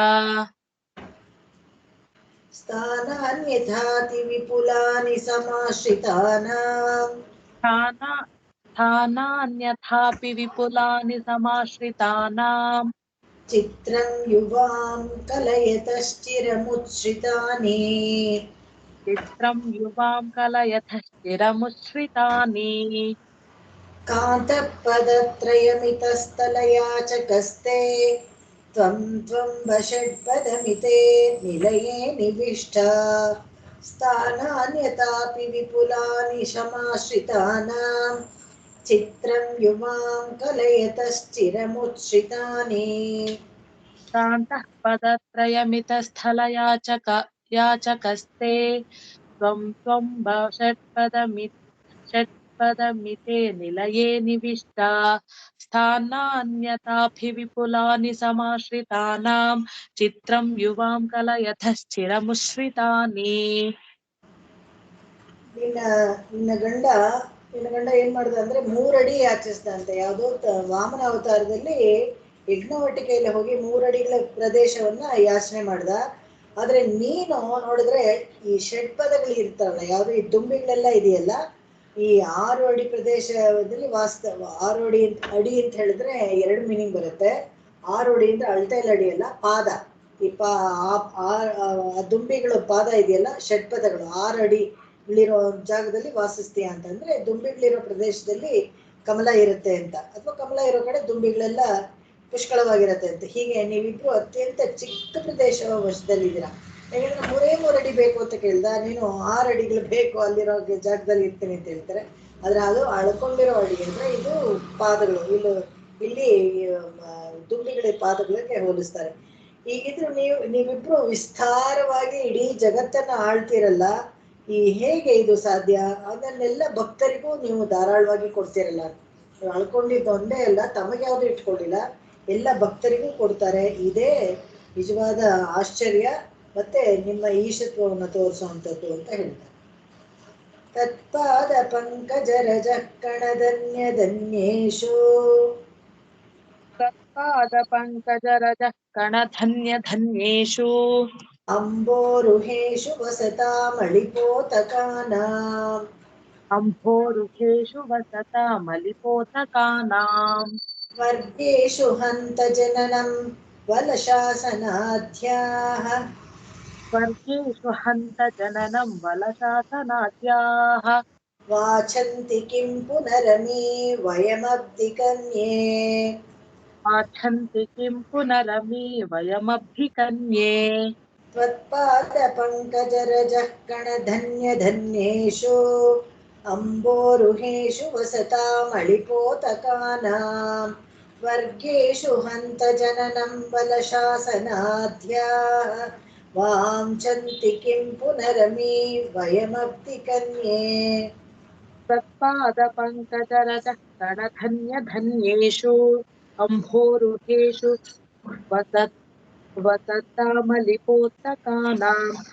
ವಸತಾಮಲಿಪೋತಕಾನಾಂ ವರ್ಗೇಷು ಹಂತ ಜನನಂ ವಲಶಾಸನಾದ್ಯಾಃ ವಾಂಛಂತಿ ಕಿಂ ಪುನರಮಿ ವಯಮಬ್ಧಿಕನ್ಯೇ.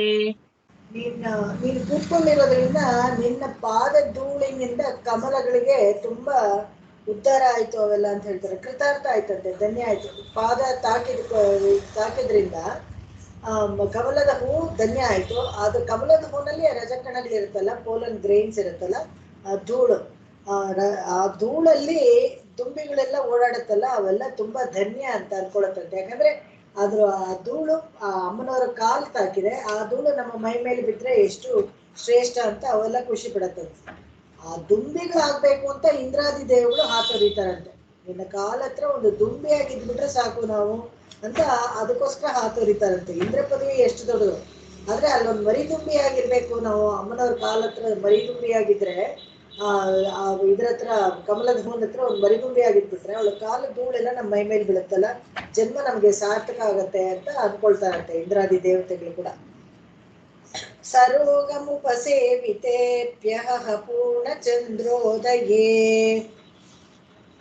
ಸರೋಗಮುಪಸೇವಿತೇಭ್ಯಃ ಪೂರ್ಣಚಂದ್ರೋದಯೇ ಜ್ವರೋಪಹತಮಂಬುಜಂ ತವ ಪರಿಗ್ರಹಾದಿಂದಿರೇ ಜ್ವರೋಪಹತಮಂಬುಜಂ ತವ ಪರಿಗ್ರಹಾದಿಂದಿರೇ ವಿಕಾಸಯತಿ ವಿಜ್ವರಂ ವಿರಜಯನ್ನಸೌ ಭಾಸ್ಕರಃ ವಿಕಾಸಯತಿ ವಿಜ್ವರಂ ವಿರಚಯನ್ನಸೌ ಭಾಸ್ಕರಃ ರವೇನ ರುಜಮಾಪ್ನುಯಾತ್ ಇತಿ ನ ಪೂರ್ವಭಾಷಾಮೃಷಾ ರವೇರರುಜಮಾಪ್ನುಯಾತ್ ಇತಿ ನ ಪೂರ್ವಭಾಷಾಮೃಷಾ ಸರೋಗಮುಪಸೇವಿತೇಭ್ಯಃ ಪೂರ್ಣಚಂದ್ರೋದಯೇ ಜ್ವರೋಪಹತಮಂಬುಜಂ ತವ ಪರಿಗ್ರಹಾದಿಂದಿರೇ ವಿಕಾಸಯತಿ ವಿಜ್ವರಂ ವಿರಚಯನ್ನಸೌ ಭಾಸ್ಕರಃ ರವೇರರುಜಮಾಪ್ನುಯಾತ್ ಇತಿ ನ ಪೂರ್ವಭಾಷಾಮೃಷಾ. ಲಾಸ್ಟ್ ಲೈನ್ ಅಲ್ಲಿ ಯಾತ್ ಅಲ್ವಾ ಮಮ್ಮಿ? ಯಾತ್ ಇತಿ, ಯಾತ ಯಾತ ಯಾತ್ ಯಾವುದು? ಲಾಸ್ಟ್ ರವೇರಜುಷಮಾಪ್ನುಯಾತ್. ರವೇರರುಜಮಾಪ್ನುಯಾತ್ ಬಿಡಿಸ್ಕೊಂಡ್ರೆ ಯಾದಿತಿ ಅಂತ ಇದೆ, ಬಿಡಿಸ್ಕೊಂಡ್ರೆ ರವೇರರುಜಮಾಪ್ನುಯಾತ್ ಇತಿ ನ ಪೂರ್ವಭಾಷಾಮೃಷಾ. ಸರೋಗಮುಪಸೇವಿತೇಭ್ಯಃ ಅಹಃ ಪೂರ್ಣಚಂದ್ರೋದಯೇ ಜ್ವರೋಪಹತಮಂಬುಜಂ ತವ ಪರಿಗ್ರಹಾದಿಂದಿರೇ ವಿಕಾಸಯತಿ ವಿಜ್ವರಂ ವಿಚರಯನ್ನಸೌ ಭಾಸ್ಕರಃ ರವೇರಜುಷಮಾಪ್ನುಯಾತ್ ಇತಿ ನ ಪೂರ್ವಭಾಷಾಮೃಷಾ. ಎಷ್ಟೇ ಚಂದ್ರೋದಯ ಆಗಿ ಎಷ್ಟೇ ಬೆಳಕು ಬಂದ್ರೆ ಕೂಡ, ಚಂದ್ರನ ಬೆಳಕು ಪೌರ್ಣಿಮೆ ದಿವಸ ಎಷ್ಟೇ ಪ್ರಕಾಶಮಯವಾಗಿ ಕಾಂತಿಯುಕ್ತವಾಗಿ ಇದ್ರೆ ಕೂಡ ಕಮಲ ಮಾತ್ರ ಅರಳೋದಿಲ್ವಂತೆ. ಯಾಕೆಂದ್ರೆ ಅದಕ್ಕೆ ಈ ಸೂರ್ಯನೇ ಬರ್ಬೇಕು, ಅವಾಗ್ಲೇ ಅರಳೋದು. ಅದಕ್ಕೆ ಯಾತಕ್ಕೆ ಆತರ ಇವಳು ಕಮಲವನ್ನ ತನ್ನ ವಾಸಸ್ಥಾನವಾಗಿ ಆರಿಸ್ಕೊಂಡ್ಲು ಅಂತ ಹೇಳಿದ್ರೆ, ಆರೋಗ್ಯವನ್ನ ಕೊಡುವಂತವನು ಸೂರ್ಯದೇವ ಅಂತ. ಯಾರು ಆರೋಗ್ಯ ಇಚ್ಛೆ ಭಾಸ್ಕರ ಅಂತ. ಯಾರು ಒಂದೊಂದು ದೇವತೆಗಳಿಗೆ ಅಧಿಪತಿಯಾಗಿ ಇರ್ತಾರಲ್ಲ ಒಂದೊಂದು ವಿಷಯಕ್ಕೆ, ಆರೋಗ್ಯ ಬೇಕು ಅಂದ್ರೆ ಸೂರ್ಯ ದೇವರೇ ಬೇಕಂತೆ. ಅದಕ್ಕೆ ಆರೋಗ್ಯವಾಗಿ ಒಂದು ಕಮಲ ಅರಳಿದ್ರೆ ಅದನ್ನ ತನ್ನ ವಾಸಸ್ಥಾನವಾಗಿ ಇವಳು ಆರಿಸ್ಕೊಂಡು ಅದ್ರ ಮೇಲೆ ಕುಟ್ಬಿಡ್ತಾನೆ. ಈ ಒಂದು ಪ್ರಕರಣದಿಂದ ಇನ್ನೊಂದು ಪ್ರಕರಣ ಹೊರಗಡೆ ಬರುತ್ತೆ. ಹೇಗೆ ಅಂತ ಹೇಳಿದ್ರೆ, ರೋಗಿ ಪೂರ್ಣ ಚಂದ್ರೋದಯ ಎಂಬ ಔಷಧಿ ಸೇವಿಸಿದ್ರೆ ಕೂಡ ಆದ್ರೆ ರೋಗ ವಿಮುಕ್ತನಾಗಲ್ಲ. ಯಾವಾಗ ಅಂದ್ರೆ ಚೆನ್ನಾಗಿ ಸೂರ್ಯನ ಕಿರಣ ಮೈಗೆ ಬಿಡ್ಬೇಕು. ಇವಾಗ ನಾವು ಮೊನ್ನೆ ಕೂಡ ನೋಡ್ತಾ ಇದ್ನಲ್ಲ, ಕರೋನಲ್ಲಿ ಟ್ರೀಟ್ಮೆಂಟ್ ಒಂದೇ ಅಲ್ಲ, ಸನ್ಲೈಟ್ ಬಿಡ್ಬೇಕು ಮೈಗೆ ಅಂತ. ಆದ್ರಿಂದ ಭಾಸ್ಕರನ ಕಿರಣಗಳು ತುಂಬಾ ಆರೋಗ್ಯಯುಕ್ತ ಅಂತ ಹೇಳ್ತಾರೆ. ಚಂದ್ರನ ಕಿರಣಗಳು ಔಷಧಿ ತತ್ವವನ್ನು ತಗೊಳ್ಳುವಂತದ್ದು. ಔಷಧಿಗಳಿರುತ್ತಲ್ಲ ಅವೆಲ್ಲ ಚಂದ್ರನ ಕಿರಣಗಳನ್ನ ಹೀರ್ಕೊಂಡಾಗ ಅದಕ್ಕೆ ಔಷಧಿ ತತ್ವ ಹೆಚ್ಚುತ್ತೆ. ಆದ್ರೆ ನೇರವಾಗಿ ಚಂದ್ರನ ಕಿರಣಗಳು ಕಾಯಿಲೆಯನ್ನು ವಾಸಿ ಮಾಡುವಂಥದ್ದಲ್ಲ. ಆದ್ರೆ ಕಾಯಿಲೆಯನ್ನು ವಾಸಿ ಮಾಡೋದು, ಆರೋಗ್ಯವನ್ನು ಕೊಡುವಂಥದ್ದು ಸೂರ್ಯನ ಕಿರಣ ಅಂತ ಹೇಳ್ತಾರೆ. ಕಲ್ಯಾಣ ಧರ್ಮ ಕಮಲಾಸನಾಯ, ಕಲ್ಯಾಣ ಧರ್ಮ ಕಮಲಾಸನಾಯ, ಮೂರ್ತಿಂ ಹಿ ಯಸ್ತೆ ಮತಿಮಾನುಪಾಸ್ತೆ, ಮೂರ್ತಿಂ ಹಿ ಯಸ್ತೆ ಮತಿಮಾನುಪಾಸ್ತೆ, ಕನ್ಯೆ ಸುಧಾಬ್ಧೇಃ ಕಮಲಾಸನತ್ವಂ, ಕನ್ಯೆ ಸುತಾಬ್ಧೆ ಕಮಲಾಸನತ್ವಂ, ತಸ್ಯೋಚಿತಂ ತತ್ಕೃತುನೀತಿ ಭೂಮ್ನಾ, ತಸ್ಯೋಚಿತಂ ತತ್ಕೃತುನೀತಿ ಭೂಮ್ನಾ. ಕಲ್ಯಾಣ ಧರ್ಮ ಕಮಲಾಸನಾಯ, ಮೂರ್ತಿಂ ಹಿ ಯಸ್ತೆ ಮತಿಮಾನುಪಾಸ್ತೆ, ಕನ್ಯೆ ಸುಧಾಬ್ಧೇ ಕಮಲಾಸನತ್ವಂ, ತಸ್ಯೋಚಿತಂ ತತ್ಕೃತುನೀತಿ ಭೂಮ್ನಾ. ಕಲ್ಯಾಣ ಧರ್ಮ ಕಮಲಾಸನಾಯ, ಮೂರ್ತಿಂ ಹಿ ಯಸ್ತೆ ಮತಿಮಾನುಪಾಸ್ತೆ, ಕನ್ಯೆ ಸುತಾಬ್ಧೆ ಕಮಲಾಸನತ್ವಂ, ತಸ್ಯೋಚಿತಂ ತತ್ಕೃತುನೀತಿ ಭೂಮ್ನಾ. ಯಾರೊಬ್ಬ ಸಾತ್ವಿಕ ರೀತಿಯಲ್ಲಿ ಆರ್ಜವವಾಗಿ ನಿನ್ನನ್ನ ಪೂಜಿಸ್ತಾನೋ, ನಿನ್ನನ್ನ ಧಾರ್ಮಿಕ ರೀತಿಯಲ್ಲಿ ಒಳ್ಳೆ ಪ್ರವೃತ್ತಿಯಲ್ಲಿ ಇಟ್ಕೊಂಡು ಒಬ್ಬ ನಿನ್ನನ್ನು ಉಪಾಸನೆ ಮಾಡ್ತಾನೋ ಅವನಿಗೆ ಕಮಲೆ ಅಂತ ಅಡ್ರೆಸ್ ಮಾಡ್ತಾರೆ. ಕಮಲೆ ನಿನ್ನನ್ನ ಯಾರು ಪೂಜಿಸ್ತಾನೋ ಅವ್ರಿಗೆ ಕಮಲಾಸನತ್ವನೇ ಬರುತ್ತೆ ಅಂತ. ಕಮಲಾಸನತ್ವ ಅಂದ್ರೆ ಬ್ರಹ್ಮ ಪದವಿ ಕೂಡ ಬೇಕಾದ್ರೆ ನಿನ್ನನ್ನ ಪೂಜಿಸಿ ಅವರು ಗಿಟ್ಟಿಸ್ಕೊಳ್ಬಹುದು ಅಂತ. ಇದಕ್ಕೆ ಹೇಗೆ ಇದು ಸಾಧ್ಯ ಅಂದ್ರೆ ತತ್ಕೃತ ನ್ಯಾಯ ಅಂತ ಓದಿದೆ. ಏನಂದ್ರೆ ಯಾವ್ದನ್ನ ಇಟ್ಕೊಂಡು ಯಾವ್ದನ್ನ ನೋಡಿ ನಾವು ನೋಡ್ಕೊಂಡು ಆರಾಧನೆ ಮಾಡ್ತಾ ಇದ್ವು ಅದೇ ತರ ಆಗ್ಬಿಡೋದು. ಈ ಕಮಲದ ಮೇಲೆ ಕೂತಿರೋ ಲಕ್ಷ್ಮಿಯನ್ನೇ ಕೂತ್ಕೊಂಡು ಆರಾಧನೆ ಮಾಡ್ತಾ ಇರೋದ್ರಿಂದ ಅವರು ಹಾಗೆ ಬ್ರಹ್ಮ ಆಗ್ಬಿಡ್ತಾರೆ ಅಂತ ಉಪಾಸಕರು ಇಷ್ಟು ಹೇಳಿದ್ರೆ ತ್ರಿಕೃತ ಬ್ರಹ್ಮ ಅಂತಾರೆ. ಅವರು ಕಮಲದ ಮೇಲೆ ಕಮಲಾಸನತ್ವ ಅವರಿಗೆ ಸಿಗತ್ತೆ ಅಂತ ಹೇಳ್ತಾರೆ.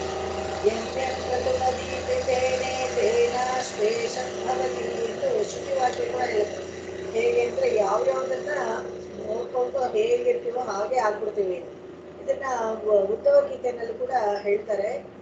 ಉದ್ಧವ ಹೇಳ್ತಾರೆ ಹೇಗೆ ಅಂದ್ರೆ 24 ಪ್ರಕೃತಿನಲ್ಲಿ ನಮಗೆ ಗುರುಗಳು ಇದೆ. ಅದರಲ್ಲಿ ಒಂದು ಕಣಜ ಒಂದು ಹುಳವನ್ನ ತಂದು ತನ್ನ ಆಹಾರಕ್ಕಾಗಿ ತನ್ನ ಗೂಡಲ್ಲಿ ಇಟ್ಕೊಂಡಿರುತ್ತೆ. ಆ ಹುಳ ಏನಾಗುತ್ತೆ, ದಿನಾ ಈ ಕಣಜವನ್ನ ನೋಡ್ತಾ ಇರುತ್ತಂತೆ. ನೋಡಿ ನೋಡಿ ಕೊನೆಗೆ ಆ ಹುಳುಗೆ ಕೂಡ ರೆಕ್ಕೆಗಳೆಲ್ಲ ಬಂದು ಹಾರ್ ಹೋಗುತ್ತೆ ಅಂತ ಹೇಳ್ತಾರೆ. ಆತರ ಇಲ್ಲಿ ಅದು ತತ್ಕೃತ ನೀತಿ ಅಂತ ಹೇಳಿದ್ರೆ ಅದೇನೆ, ಯಾವ್ದನ್ನ ನೋಡ್ತಾ ಇರ್ತೀವೋ ಹಾಗೆ ಆಗ್ತೀವಿ. ಹಾಗೆ ಎಂ ಸ್ಮರಣ ಭಾವ ಮತ್ತೆ ಯಾವ್ಯಾವ್ದನ್ನ ನಾವು ಸ್ಮರಿಸ್ಕೊಂಡು ಜೀವ ಬಿಡ್ತೀವೋ ಪ್ರಾಣ ಅಂತ್ಯಸ್ಮರಣೆ ನಮ್ಗೆ ಬರುತ್ತೋ, ಪ್ರಾಣ ಹೋಗ್ಬೇಕಾದ್ರೆ ಯಾರನ್ನ ಸ್ಮರಣೆ ಅದೇ ನಾವಾಗಿ ಹುಡ್ತೀವಿ ಅಂತ. ಭರತ ಮುನಿನ ನಾವು ನೋಡ್ತೀವಿ ಹೇಗೆ ಜಡಭರತ ವೃತ್ತಾಂತದಲ್ಲಿ ಸಾಯ್ಬೇಕಾದ್ರೆ ಒಂದು ಜಿಂಕೆಯನ್ನ ನೆನೆಸ್ಕೊಂಡು ಅಯ್ಯೋ ಆ ಜಿಂಕೆ ಏನಾಯ್ತೋ ಅಂತ ಅನ್ಕೊಂಡು ಪ್ರಾಣ ಬಿಡ್ತಾರಲ್ಲ, ಮುಂದಿನ ಒಂದು ಜನ್ಮ ಅವರಿಗೆ ಜಿಂಕೆ ಜನ್ಮ ಸಿಗತ್ತೆ.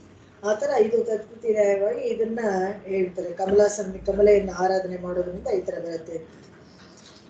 ಇನ್ನು ಎರಡೇ ಹಾಡಿದೆ, ಇದನ್ನ ಹೇಳಿ ಮುಗಿಸ್ಬಿಡೋಣ ಇದು ಚಾಪ್ಟರು. ವಿಚ್ಛಿನ್ನಮಬ್ಜ ಶತಕ ವ್ಯವಧಾನತೋ ಯತ್, ವಿಚ್ಛಿನ್ನಮಬ್ಧ ಶತಕ ವ್ಯವಧಾನತೋ ಯತ್, ಸಂದರ್ಶನಂ